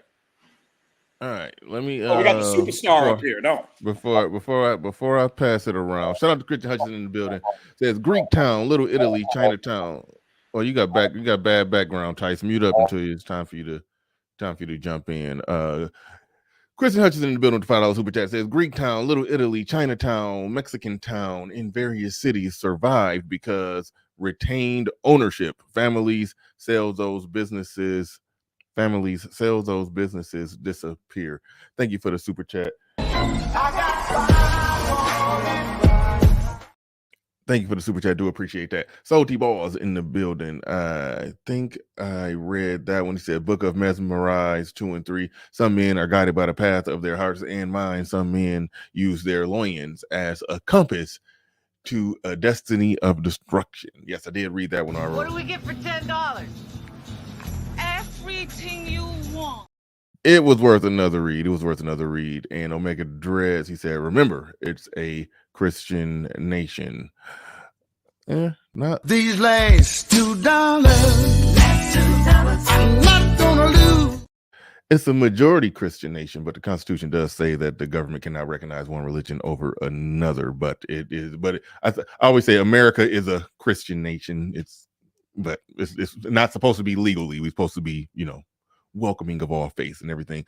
Salty Balls just came with another $20 super chat. When let me see, I can catch that one because it's right there. All right, I got it. Okay, you click it. Go ahead. All right. That's pretty funny there. We was clicking it at the same time. Salty Balls in the building, $20 super chat. He says Proxima's album Latin 1964. Thine never so desire to be near whiteness that they have purged their treasure chests, and all of their merchants have departed into the void, as the merchant could have had thine sons at his employ. Thank you for the super chat. Appreciate that. Very well said. Very well said. Thank you. Kofi Balls.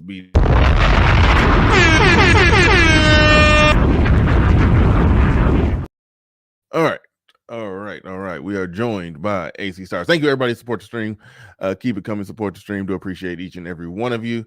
Go ahead, AC Star. You have the floor. You have the mic. Peace, Bernard. What's good? What's good with you, my brother? Hope you're having a good Tuesday, my brother. Having a good Tuesday, but your sound quality is not having a good Tuesday. Oh, let me take the. Are you right? I got the earphones. Let me take them off real quick, my brother. All right. He's taking that down. Hopefully he gets that taken care of real quick. I think he's back. Go ahead. We better? A little better. It's still a slight rattle though, but we'll work through it. Go ahead.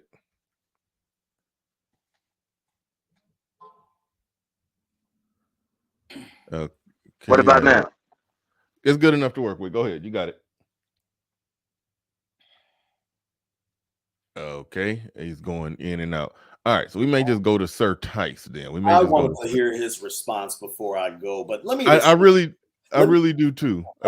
He said something, and shout out to him, even though I disagree with 99% of what he says. But he's we cool nonetheless. But I really don't like the comment that he said that this is an echo chamber. Oh, I hate that shit. Yeah. I'm sorry. I know y'all disagree, but it is the echo chamber, gentlemen. No. Hold a second. Let me say why it's an echo chamber. The mic was my turn. I just had some audio malfunction. So let me say why I say that, and then I'll proceed to get in the context of the debate.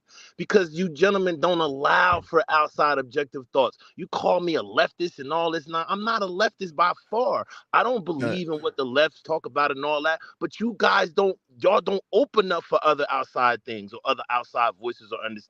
If someone disagrees with y'all fall out the sky, kick them off the panel. That's an echo chamber. Okay, all right. Stop. Hold on. Liar. Wait a minute.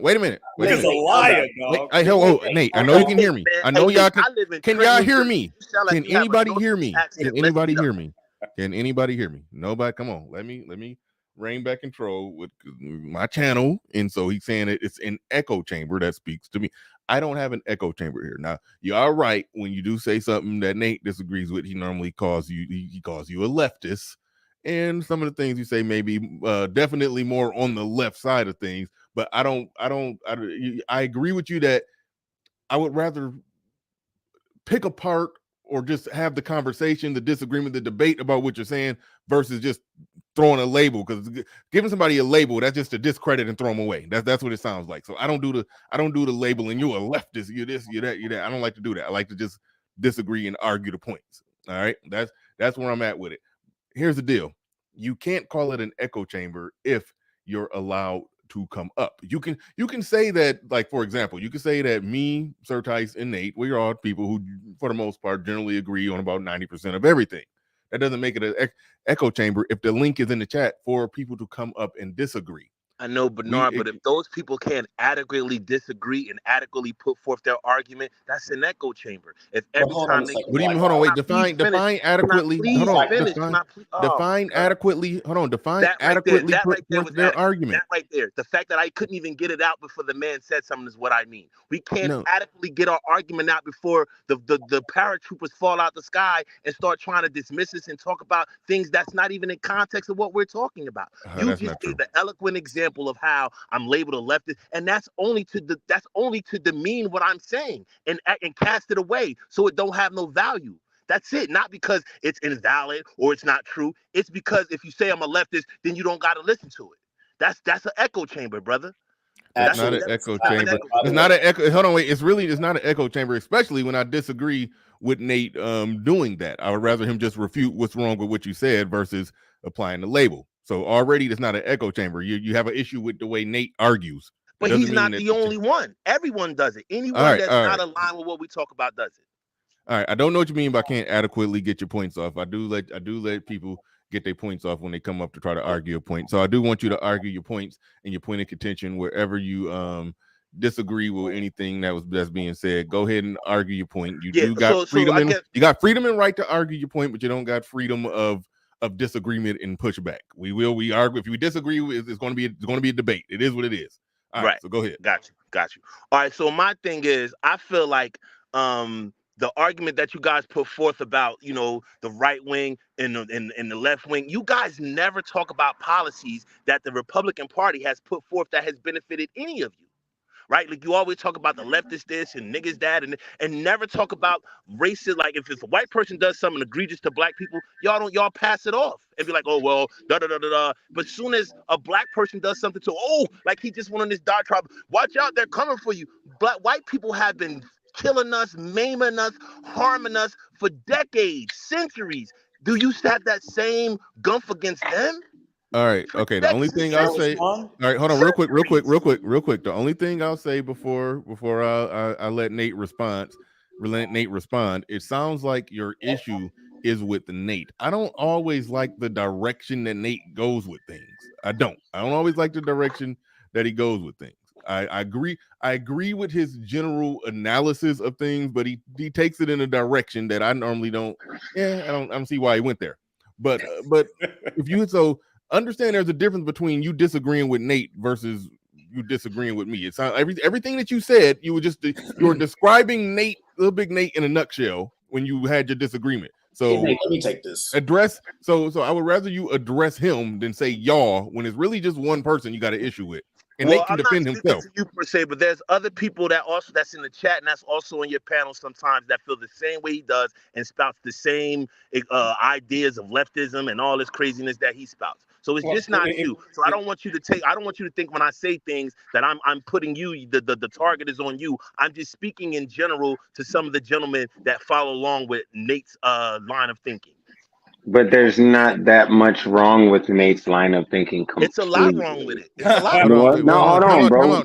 Hold on. If I could just real quick, I want to turn. Go ahead and jump in. But it sounds like a discussion between Nate and Black Ground. Go ahead. Real quick. You know, you're being dishonest, AC. I have said several policies. You just don't want to acknowledge them. The tax policy benefits black people. Can I finish? Bernard, did I not show him he was wrong that day? Can I finish? Bernard, did I not show him that he was wrong that day when he brought up the tax policy? No, you didn't. No, I got off. I left the stream because you wouldn't acknowledge the facts that I showed you. We all said that you were wrong and proved to you that you were wrong. Oh my God! I showed the tax things. I don't believe this.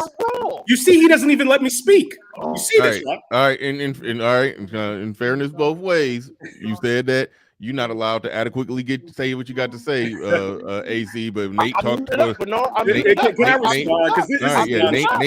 Nate talked for a minute. Nate talked. Okay, well, you're not muted now. All I was saying is Nate talked for a sentence and a half, and you was already interrupting. All right, go ahead, Nate. That's a leftist for you. Now, okay, Nate. It's not. He is. Just refute what he's saying. Okay. All right.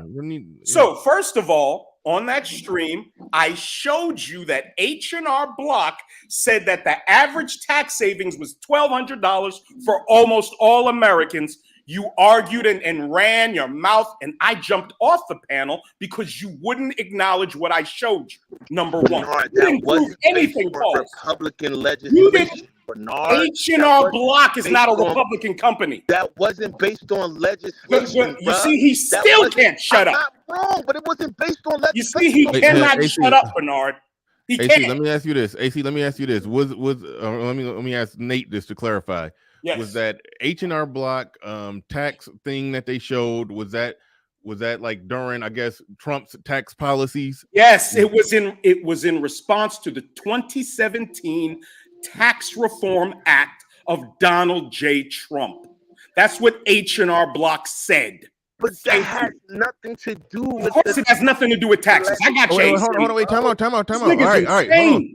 Hold on, wait, Nate. Okay, I had to mute you, Nate. Okay, we established that Republicans changed the taxes and it benefited Americans. That's not true, Bernard. That's not all true. All right, okay. All right. Hold on. I want you to explain why that part was not true. Go ahead. That part was not true because that's based on all tax brackets, right? The legislation was targeted at certain tax brackets. So what they're saying is everybody that put in their taxes, that's the roundabout number that they got. That's not based off legislation. That's just based off the tax base. Oh my God! You hear this? Okay, all right. Listen, let me finish, please. The 2017 taxes wouldn't reflect a 2016 election, a person who was elected in 2016 that passed no legislation. Think about that. How can the 2017 taxes reflect legislation that hadn't been passed yet? So, Bernie, can I go? The Tax Reform Act was passed in 2017. You lunatic. You do your 2017. Hold on, wait, real quick. You do your 2017 taxes in, and it's lower. If it was passed in 2017, and then when 2018 came, you did your taxes based off the tax codes or whatever the hell in 2017. Then that would reflect of the policy change. I think 2018 it would reflect the 2018 that they got from H&R Block, not 2017. When you go, hold on, wait, real quick. When you do your taxes in 2018, and I'll just say you do your taxes in April of 2018, those are your 2017 taxes that you're doing. You understand that, right? I understand that, but what I'm saying is the legislation wasn't passed then. It wasn't.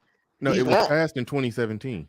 It was passed in 20. He was inaugurated in 2017. Move on from the tax code, please. I'll keep it back to the guy is insane. All right. He's insane. All right. Can I finish, please? All right, just go ahead, Nate. Real quick. Okay, so the abortion, banning of abort, well, not banning, but sending the abortion issue back to the states helped save millions of Black lives. How the fuck does that save millions of Black lives?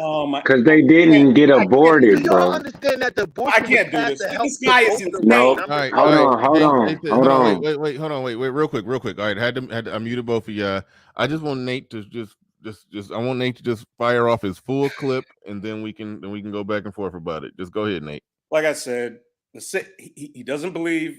No, don't talk about him. Just answer that. Answer. Okay. All right.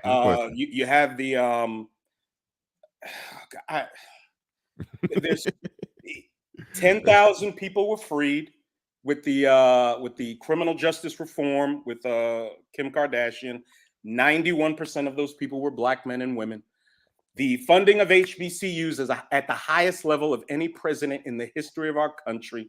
The lowest Black unemployment rate in 50, 60 years. I mean, the list goes on and on. And he's responsible for none of that shit. These are all lies. They were all lies, Bernard. All lies. He's a lunatic. Lies. You're a you fucking cannot liar. debate with leftist Black men. They're insane. You're a fucking liar. And now I'm a liar. Liar. All right. You are degenerate. AC. Your mother is a degenerate. Nigga, you have nothing. You're got to go where I'm going, bro.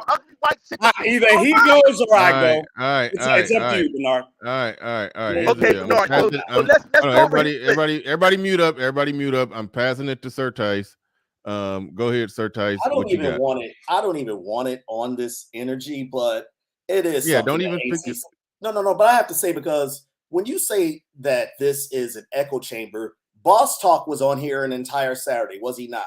Did you not have a host or a whole show where you had little podcasts? Yeah, little podcast. Yeah. Okay. Yo, why y'all keep reiterating that? All right, yeah. We don't gotta. Yeah, I really don't care to reiterate that. I really don't care to reiterate that. You already put it forward, bro.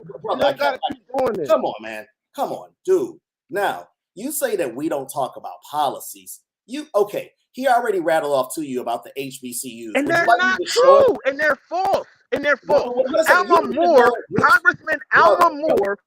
Either way it go, that refutes the idea that policy don't get discussed if they're talking. If policies are being discussed, you just don't think that what they're saying is legitimate. You think they're wrong about the intricate details of the policies that they're talking about. But either way it go, policies are still being. Hold on. No. I said what policies that benefit us, that benefit Black people. Not that benefits Black people is my specific question. So don't try to do it any other way. That's my specific question. Okay, good. And that brings me to the point that I was going to say. I think that what you're saying is that if a policy benefits black people, but it wasn't a policy that specifically put black in the name of the policy, or that specifically targeted to specifically benefit black people, like paying lower taxes. No, I don't mean that either. I mean, even in its legislation, whether it was for the whole entire United States of America, how did black people benefit from legislation or policies that the GOP put forth? That's what let me answer that by asking you this question. Okay, so under Barack Obama, more people did get health insurance through Obamacare. I know a lot of people didn't like Obamacare for whatever reason, but more people did get insured. Of the people that got insured, a good percentage of them were black. So technically, more black people were insured. Did Barack Obama put out a policy that helped black people? Yes. Okay. So by that, hold on. By that same logic, there is nothing. Hold on, wait. Time out. No. Hold on. By that same logic, if Nate can point to a Republican policy that was for everybody, that helped everybody, but black people's rates under that umbrella went up more, how was that not a policy by Trump? Because nothing that he said did black that. people. Nothing that he brought forth did that. Nothing that he said. No policy What that a he liar. talked about did that. You're None. he Not jumped one that he named the line, Bernie. Not Everything that comes out of your mouth that is he a said lie. that did that. Hold on a second. Name one Everything that comes out of your mouth is a lie. Listen, Nate, I live in Nate, Trenton, don't New answer Jersey. this. Sound like you got a Northeast accent. We could always meet. I'm from New York. homie. And I know you're a liar. Everything you talk about is a lie, AC. Everything. Okay. How am I lying? How am I? Nigga, your life is a lie. You left this nigga. You're a liar. That's Nate, all. we can meet up. We can meet up. You do is lie. Stop. Thank you. All right. Thank you, All right. So, all right. I want to sort of see if we can circle back to the topic of the show, because we came up. I want to. I promise. We came up on talking about settling an old score from a last show. Who that said they want to get on the topic of the show? That's me, because, and this is a bit of a jab, and then he can feel free to respond, because I got a 1 o'clock anyways. So the title of the show is Shahrazad Ali versus Larry Elder Debate Race and Relationship. Now, I think that AC comes in here to often be an agent provocateur, but come on, man. What are you talking about? I came to represent myself, sir. man. Stop with the Not your straw mans, not your red herrings. What do you have to say about what Shahrazad Ali and Larry Elder had? Go. I think that they're both terrible people, and neither one of them should talk about race. One is an extremist that has no idea what she's talking about, and the other one is just a panderer to white people because he hates being black. So what does it do with me? Okay, so what specifically, remember I said this earlier, what specifically was it that Sister Shahrazad Ali said that is just so extreme? I mean, just her whole position on race. Like she's way more extreme than I am. Like she doesn't. Like we can't separate from people and all this crazy shit they be talking about. That's I want everyone in the audience to see what just happened. Remember, what did I just say at the very beginning? I pinned him down, asked him what specifically. Bro, how did you pin me down on anything? Wait a minute. Please. Sir Tice is on a good line of questioning. All right, you stated that you got some disagreement with Shahrazad Ali. I'm curious as to where. I still don't know yet, but let's let Sir Tice go down his path. What were you about to say, Sir Tice? That is, but he can't, because he's so caught up in y'all, us, making it personal. He can't point to anything that either of them specifically said outside of his personal opinions of them where there's a disagreement with. Like, all right, let's give him. Okay, oh, you got a point, case in point. Go ahead. No. He's the one who disagrees with them in what they said in this interview and their history. I want to hear the specific thing that they said, because I made a point in the chat saying, how can anyone disagree with anything? This is common sense what they're saying. You know, fathers should be in the home. You have an issue with that, AC? You have an issue with that? Nah, because I'm a married man with my kids in the crib, brother. And salute to you on that. But so just bringing it back home, what is your specific point? Not your thoughts on them, not what kind of fez Shahrazad wears. Wait a minute, you just left? No. I'm going to assume that he just accidentally. That was whack. I seriously wanted to hear him say, hold on, wait, real quick. I seriously wanted to hear him explain. I'm glad. Thank you for helping me settle the conversation a little bit, Sir Tice. Get it settled down a little bit. But I wanted to hear him explain where he disagreed with Shahrazad Ali, and I think that was going to be interesting because I know he agreed with her on the pro black stuff that he was saying. I mean, that she was saying. I know he agrees with that. If he had to explain where he agreed, it would have had to been in the stuff that she was saying, that her critique and criticism of women and holding women accountable. I think that would have been where his disagreement was. I think that's where it would have been, and that would have exposed a whole hell of a lot. But let's go. I'm gonna go to is what it is. I'm sorry. I know you wanted to say something to AC that you didn't get a chance to. I apologize. I know you was trying to get to it, but I was trying to work my way to you. Man. But bring It's up that perfectly fine. that super chat by I think that was Salty. There we go. Yeah, that's what I'm saying. Salty balls. Salty balls. Shout out to you. Appreciate you coming through hard and heavy handed. He says, Book of the Zeitgeist says 3 and 2 dining inquiry has emerged from the chorus. Where art thou, source of the scripture? The answer is, it is a spirit of introspective and learned men in this realm, this sphere, this space, and collective thoughts thereof. Thank you. Thank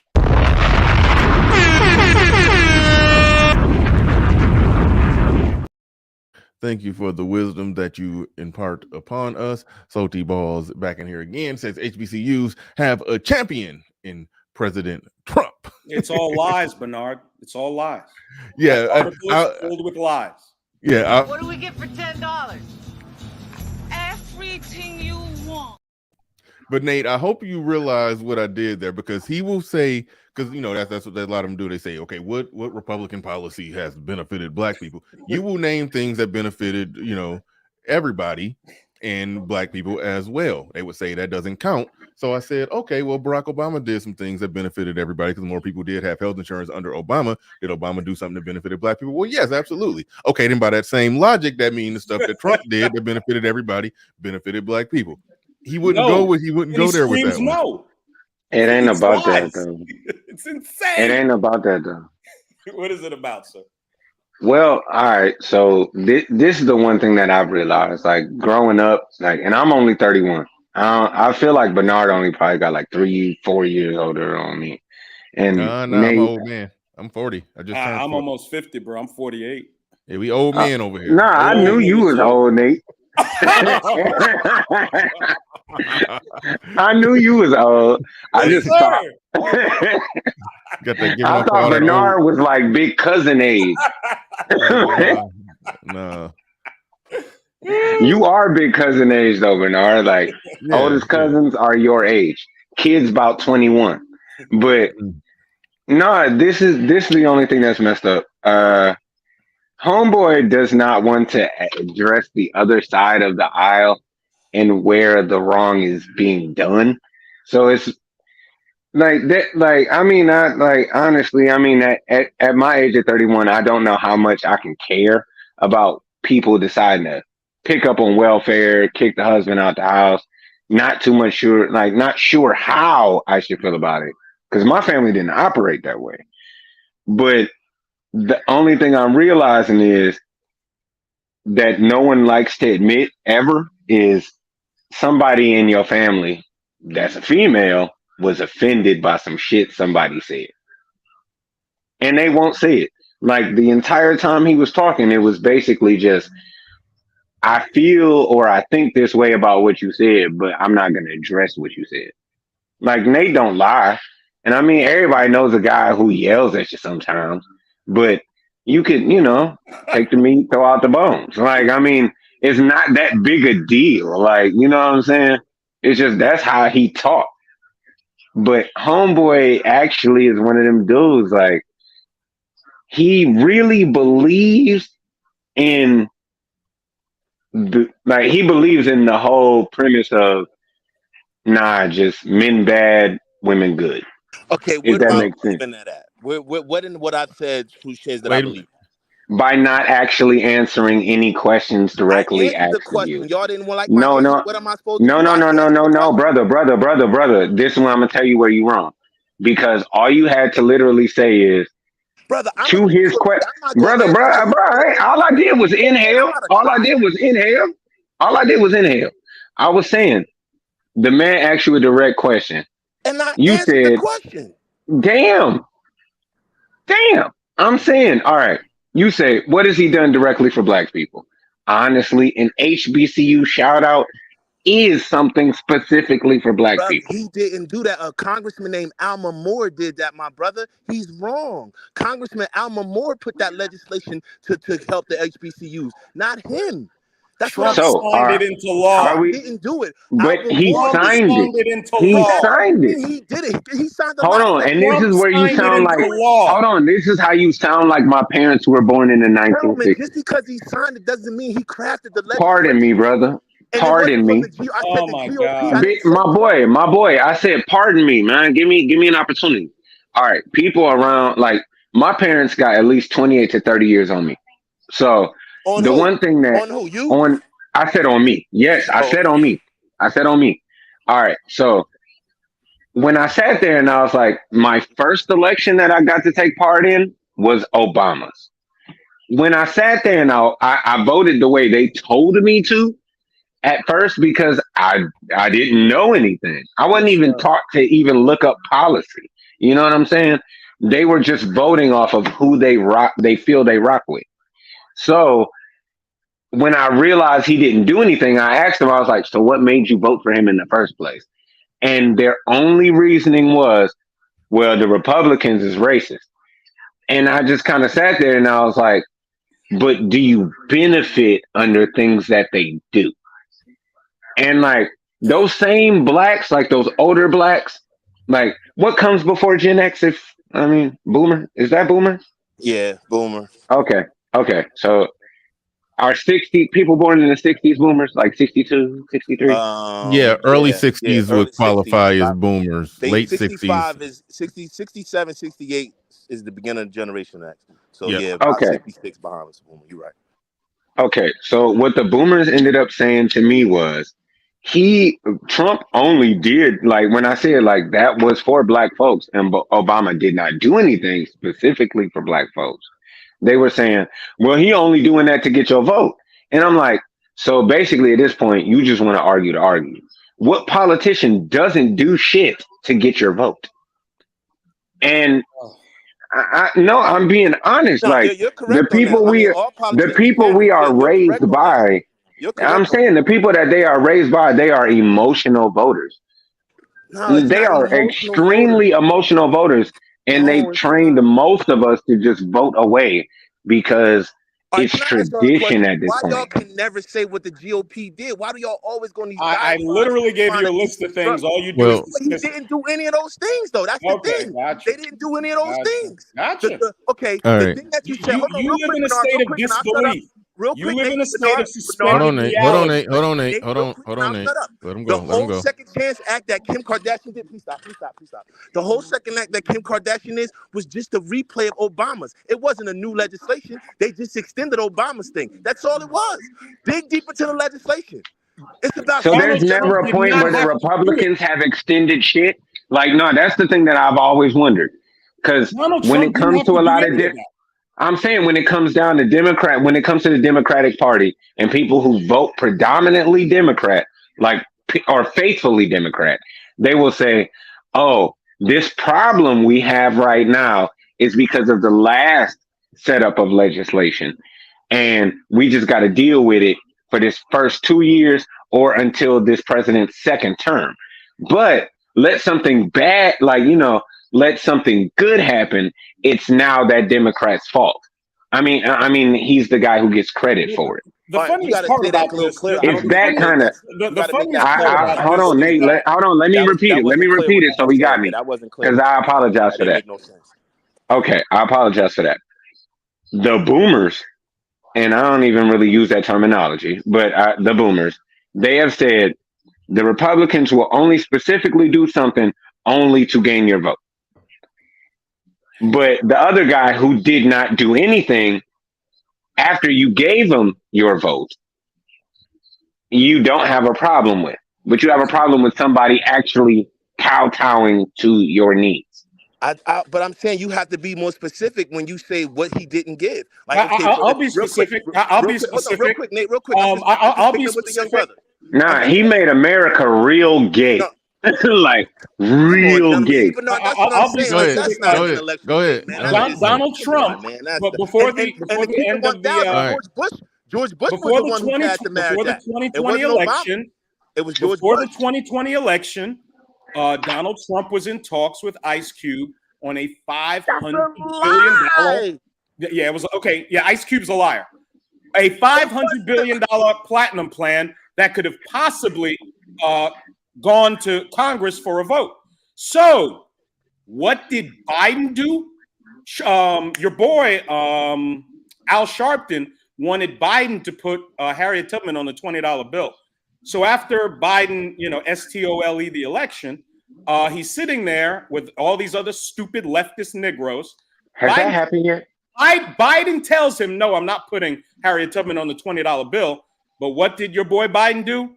He gave you $30 million in crack pipes. And the conversation. And the conversation about reparations. That's the guy you voted for. And the conversation about reparations. Bernard, me and you both know you're an intellectually sound man. Me and you both know that what he just said was just pure propaganda and rhetoric. Propaganda. It wasn't based in no legislation. It's not based in validity. It was the beginning. It was propaganda. They were under negotiation. Just negotiation. Ice Cube, who's been a staple in Black America. He pandered to him. Brilliant businessman. He pandered to him. Went on Fox Soul and talked about this. And I guess Ice Cube was lying. Okay, well, it didn't come to Ice Cube was lying. What's your point? It didn't come to Why didn't it come to fruition, though? Remember, because they the election. Because Nate, hold on. Remember what happened with Ice Cube? Hold on, brother. Hold on, brother. Hold on. Okay, what happened with Ice Cube? Remember what happened with Ice Cube in his situation with him even presenting it. The first thing that ended up happening. No, calm down.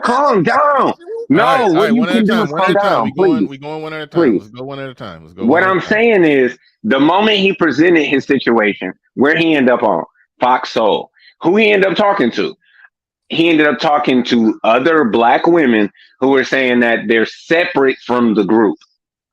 Brother, what that was a no. Hold on. That's a no. Hold on. You don't. Hold on. You're not thinking about. Yes. What you're saying is significant for a different reason. I think that this is AC's point. If I could try to steel man what he's saying, he's saying that just because Donald Trump entertained a conversation with Ice Cube, that does not mean that some type of policy was going to actually get put through to Congress had Trump got reelected.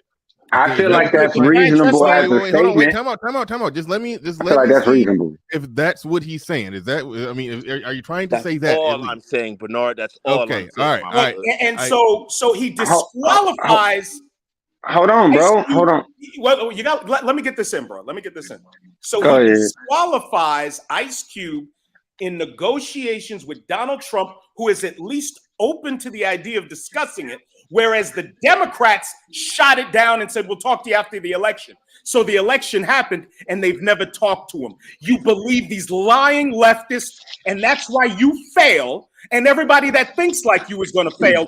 Brother, I'm an NYU graduate. No, that was the reason why I was about to say that. Hold on. And that was the same thing I was about to say. I'm a 10-year You're a failure, nigga. I ain't even about to take it that far and call you a failure. Little ugly cornball on YouTube screaming at the Hold on, relax. We going to insult. Brother. All right. Any day. I gotta get it under control real quick. All right. This is what we're gonna do. One thing that I was curious about is we switching gears a little bit. And I do want to see what SKC got to say on this, but I do want to hear AC explain. And I don't necessarily even want to give no pushback to it. I'm just curious. What do Shahrazad Ali say that you disagree with? I am curious about that before we go to SKC. I just think that her shit is pandering and it's some scam. Like I don't pandering to who?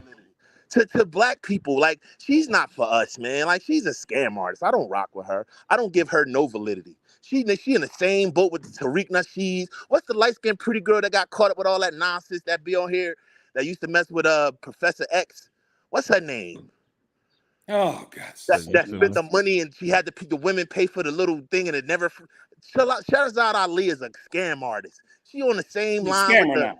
Yeah, she's a scam artist. Nobody listening to her nonsense. Professor X. No, nobody likes listening to your nonsense. Light skinned chick that she's fine as hell. What's she scamming on though? What is she like? What is her objective? Professor X. What's the objective? What's the Like, scam, genius? Yes. You about the girl that What's her Charles Xavier objective? was dating in X-Men First Class? No, Who the from fuck the- is Professor X? From Public Enemy, nigga. Oh, Don't nobody care about that nigga though. We talking about the chick. I'm talking about she's a scam. All right, never mind, man. You What's the scam? No, she an old chick. No, I'm saying she an old chick. And really thinking about this. Think about what she said. Not Shahrazad Ali. Oh no, there ain't nobody talking about Zaza. Zaza dead in the water. To keep up with the conversation. What about the scam? Okay. Yeah, what is the scam? Nate, come on, Nate. Everything about her is a scam. So now everything about her is a scam. Do you hear this shit? Everything. How could you listen to niggas like this? I've never been a Shahrazad Ali fan. She's a scammer. She's not. What did she? Who cares if you're a fan? All right. Oh, we going to SKC. Just loud and wrong. He's just ugly, loud, and wrong. Ooh, that's bad. Okay, we going to SKC. What you got on this SKC? Go ahead. I actually came to back up Blackground TV AC. Man, you know my name. Good. Don't play with me, SKC. We cool. Don't play with me. All right, I'm interested. Because many of the points that he has brought up actually can be still manned. Okay. I'll give you an example. AC brought up when he was speaking with It Is What It Is about voting, and It Is What It Is stated that his parents didn't train him in the proper way. That wasn't me that said that. That was somebody else that said that. That wasn't me that said that. See, he was speaking on my behalf. Now you come up here with clown shit. That wasn't me that said that. See, that's what I'm saying. You can't take you guys serious because y'all just clown to play. I didn't say that, my brother. So don't start playing games. I didn't say that. All right. And you're absolutely right, AC. You didn't say that at all. It Is What It Is was responding to you. You don't know my parents, brother. You don't know my parents at all. My parents. No, he talking about my parents. Right. He said me. He was talking about me though, brother. Clarify. Yeah, SKC. but you talking to me. Hold on, wait. We can let SKC start over. Okay, clarify what you're talking about and just go ahead. So It Is What It Is was talking about his parents. And AC Star was actually correct, because when It Is What It Is brought up his parents and voting, and he said that his parents didn't teach him the right way and so forth. Well, he actually went against his parents. His parents was trying to show him how to vote in the interest of a family unit. And he went against his family unit, which is why we have so many problems within Black America right now. AC Star is right. See, all It Is What It Is had to do was just follow the lead of what his parents was telling him to do, and that would have shown an intact family unit working together as Black people. See, that's what I'm saying, brother. The mom is in charge. Had nothing to do with. See, this is what I'm saying. You guys go to y'all extreme nonsense, y'all manosphere echo chamber, like I said. No. And then why do you come here? Because why do you come here then? He's free to He's free to come. He's free to come here. Because I like Bernard. I'm just asking a question. He comes to disagree. He comes to disagree and give pushback. He comes to disagree and give pushback, and I like that. I like pushback. I'm on AC side here. I'm on AC side here because there was a thought that was brought up about Ice Cube and AC Star. Again, he was exactly correct, because the facts show that Ice Cube, when he went to DC, he never stepped foot in the White House. He only talked to some people that may have been associated with the White House, but he didn't go to the White House at all.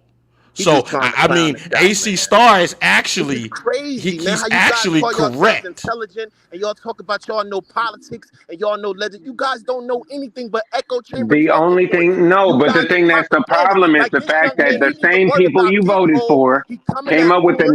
He has 94 no, crime Bernard, bill. he has no political And also understanding your $30 whatsoever. million The in He crack. has no 94 crime political bill. understanding How many of those whatsoever. crack pipes did you get, AC?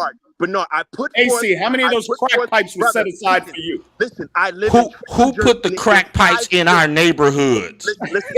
You guys are just clowns and have no real understanding of politics. You're just upset because you're not white people. That's it. Yeah, No, I why want to would be a white anybody? You guy. guys are You're right. Hold on, miserable. Nate. Hold I on, came Nate. here to have There is no I being came here to upset have a because of civil not being white conversation people, and bring bro. forth legislation, and I gotta go Realistically, through the same thing every time.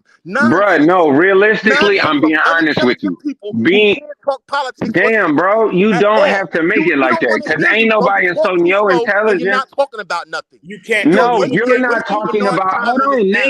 You're Nate, chill. wasting Hold his on, time. bro. You haven't. No, you You're haven't wasting said his time. You anything. have no No, let me understanding say of why you politics, haven't young said man. All anything. right, Just all right, talking. all right, Black Girl. Yeah, okay, good. You muted up. Good. You got a nice rant out. All right, go ahead. It is what it is. What I was saying was he not saying nothing. It's one of them, like when you're having one of them weird ass circular arguments with somebody and they're sitting there talking about, well, the reason is because of this. Now, being a black person in America, there is a nuance to it that is annoying as hell. You always got classmates who act the ass. You got extremists who act away.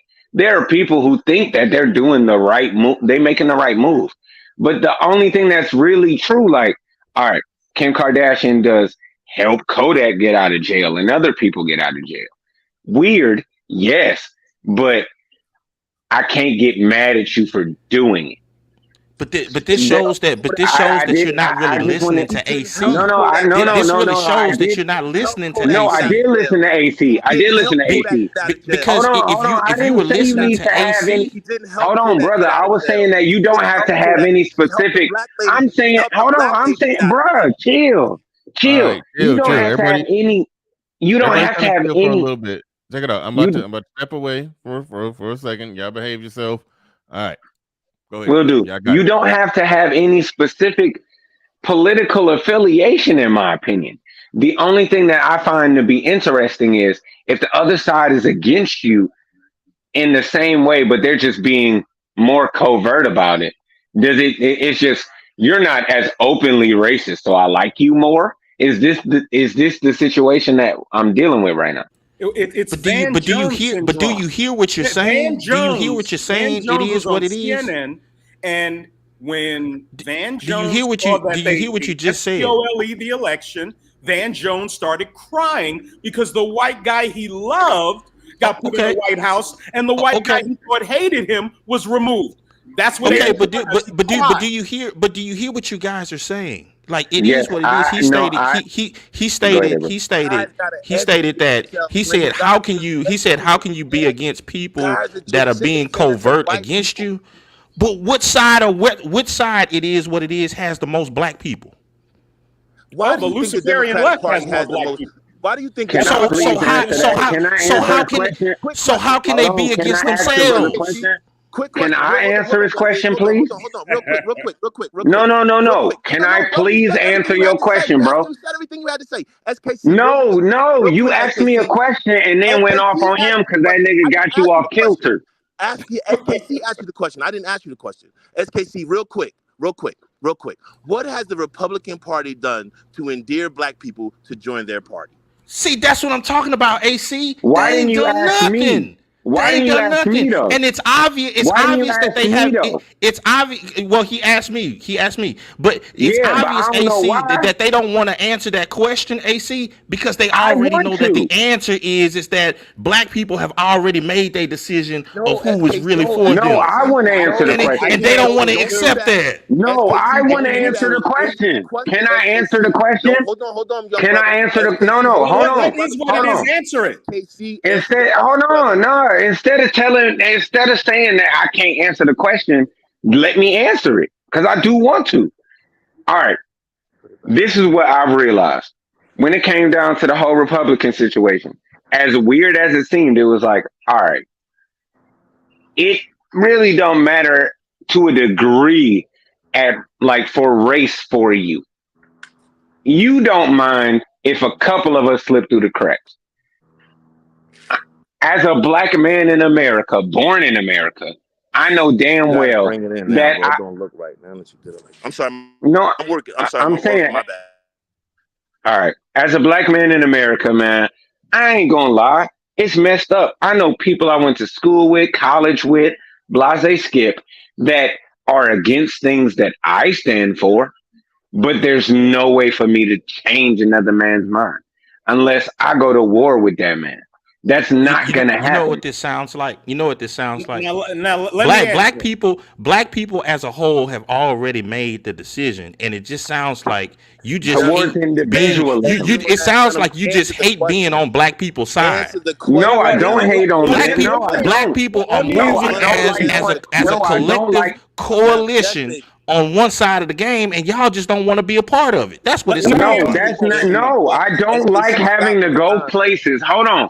I don't like having to go through life going through unnecessary shit because you want to do hot shit. And like it's really a thing. Have you ever See those Hold white on, people you ain't have let me blinded finish. your You ain't let me mind. They finish. blinded your No, mind by no, they believing didn't that blind you my are a mind. special No. Negro. When No, all I the don't black people believe are I'm a moving special in Negro. solidarity over here, and you want to No, work I against don't your believe own I'm a people. special Negro. Y'all done with No, y'all I comments. don't. And It this is where is what your it is. problem is. Let me get No, it. this Let is me your get it. wrong. Y'all Hold comments on, on hold on, Nate. No, this is where they wrong. Hold on. You're not No, gonna answer the question nah, 5 I'm times, bro. trying to answer a question. You didn't Bruh, answer it. you will not let me talk long enough. You just There talked are for 10. nigga, so have you. What I'm saying is this. There are situations where I can't move in my city the way I want to, even though I pay taxes. I don't have that many problems. I'm low key. I can't have like I get issues just because you move a certain way in my vicinity that makes me look bad because we have the same skin pigment. The only reason you it saying ain't that is because you fair. hate black people. That's the only No, reason you that's saying that. cap. That's cap. That's cap. Anybody with a right mind understands that Why you ain't I been stand in with your trouble then? people. Why ain't I been You in trouble stand then? with your people. No, move smarter. If you got to do something dumb, if you got to do something out the way to catch a W, bruh, be more low key. Be more covert. Be more covert. Forget propaganda. You don't move smart. Every time somebody You like you don't move steps smart. into the frame No, you and you don't work move against smart. your people, you make so a let me white racist They smile. work against me. Can I Bruh, we speak have real a quick? no. Okay, Hold Kurt. on. In my city, We heard you, man. We don't want to hear it. no, in my fucking city, we have We a public event where old people brother, we and young heard you. children are always Bro, we there. heard You you. know You're who drunk, pulled up bro. and fucked Stop it up? speaking in the See, voice. Nigga. AC is right Stop here. speaking in the AC voice. is right. You've been No, indoctrinated. AC. You No, I ain't been indoctrinated. using terms like your city. No, See, I they fly got well. you on that I fly assimilation well. train. The Brother, only you No, cities I we had was move the black well. cities that we had in the past, Can I and now they done respond? got you assimilated into their stuff, Okay, and It now is you what don't it want is. to. You gotta You let want me to get work it. against the grow up. consolidated black people on Work the left against side. Let me get what? it. Grow up, Let me man. get Them it. You gotta niggas grow up, man. broke. Y'all too childish, man. You They gotta Let grow me up. get broke, it. bro. Let me get it for a minute. They Childish, broke. man. They don't want to Like a do little nothing. kid, like a Okay. 5-year-old. It is what it is. Grow Let me up, get it bro. for a All minute. right. Okay. All right. Let's pump the brakes. Let's be for real for a second. Man, just I childish, do want man. to. I do. Hold on. Yeah, SKC is trolling. I do want to. I do want to hear him say what he mean by consolidated. What point am I Consolidated. trolling Well, here? I was going to Consolidated. answer What the point am I question. trolling Everything here? that you No. said that came out of your mouth is clowning. Stop. And you should have a little more respect for people that got respect for you, and that's trying to have a conversation. All right. So I'm trying to refocus it, even though I did kind of want to hear what consolidate, what he meant by consolidated black people. That's an interesting term. But we're going to go to Little Big Nate. Go ahead, Little Big Nate. Try to get us back. In response to what has the Republican Party done to allure black people to it, what you're going to have to understand, you can't bring your warped satanic thinking from the left over to the right. Okay. When you come over here, you're Bad choice of words. You're going to make them feel bad. I know. I'm just a brutal nigga. When you come over to this side of the political aisle, you're not going to get specific things aimed at Black people. What you're going to have to do is see the benefit of the whole idea of a rising tide lift all boats. You know, so when we talk about a lower tax rate, Trump lowered all but 2 of the nominal tax rates, and he lowered corporate tax rates to some of their lowest rates in like almost 100 years. So lower. Hey, you see that? You see that AC? You see that AC? How he want us to assimilate? No, it ain't no you see that. He want us to assimilate. That's a drug to cash. Lower tax rates those helps minimum everybody. Tax rates are gone. They wasn't Lower. permanent. They're gone. Hold on, bro. If everybody is against you, why wouldn't you try to play the game for a while? Some of us ain't gonna bow down. Just some of us ain't gonna bow down to that white man. You ain't gotta bow down. You gotta catch a dub where you can and win. Black men getting to take home more of their money is a bad thing in AC's mind. No, he doesn't. Bernard, Black men who want to start businesses having a lower tax rate so they can put more of their money back into hiring people, buying more product, developing new product. That's a bad thing in AC's mind because it's not specifically at Black people. And I'm a business owner. What do you? It's a bad thing simply due to the fact that a lot of Black people don't appreciate it. You're ugly, you clown. Oh my God! Why you keep calling them ugly? Businesses get next to that white woman. White woman, nothing. This is nonsense. Okay, all right, okay. Now that it's interesting that you say you're a business owner, AC. Now, what? So these. When Nate is talking about the taxes, okay, he's talking about the taxes, and honestly, Donald Trump's or in general Republicans' tax, policies benefit business owners. They benefit corporations more than they benefit business owners. Amen. Amen. They benefit corporations more than they benefit business owners. Small You're trash, AC. Hold on, wait, no, don't call him trash. Now, so he can insult me. I can't insult him back. No. Nigga, your life is ugly. You produce nothing, nigga. You produce nothing. You produce nothing, nigga. You produce nothing. Look, here, I'm producing. Show your work, nigga. I show my work. You show nothing. You're a loser. Here go my workers. Like all leftist niggas like you. You're a loser. You're a loser. You're a loser. A pot. A pot is your work. You faggot. You stupid faggot. That's what you are, nigga. You're a faggot. Don't call him all that, bro. The only thing is, he needs to open a school. All this nigga does is insult me. You're a pussy. Fuck him. All he does is insult me. That is true. That is true. Ain't nobody really came at your neck that way and called you out your name. Nigga calling me ugly, calling me every time. Fuck that nigga. Mind your fucking business. Fuck you, you faggot. This is too long. It ain't about that. Nah. Mind your business. All right. We about to wrap this on up. I was actually about to wrap it up anyway before it flew completely off the rails. I was already about to wrap that thing on up. So yeah, we about to get up on out of here. Appreciate each and every one of you for being in the building. Appreciate each and every one of you. Shout out to Jackie Jack coming through at the end with the super chat. She said, "This is for the SKC troll. I'm crying." Appreciate everybody supported the stream. Shout out to Sir Tice who did send the Cashapp earlier. I don't even know if I acknowledged that one. Yeah. We about to wrap this on up. Remember the night show schedule: Monday, Wednesday, Friday, 8 p.m. EST. Monday, Wednesday, Friday, 8 p.m. EST. I just uploaded something to Patreon right now as we speak. Just uploaded something to Patreon. He said this is a Patreon exclusive. Join the Patreon for the replay. No, I might leave this up. Even though there was words that couldn't that were not YouTube friendly at the end. But I got like 3 uploads. I had like 3 live streams that went straight to Patreon. A lot of the live streams go straight to Patreon. So make sure you go to the Patreon to check it on out. Make sure you go to the Patreon to check it on out. And with that said, ladies and gentlemen, ladies and gentlemen, we are getting the hell up out of here. Peace. We gone.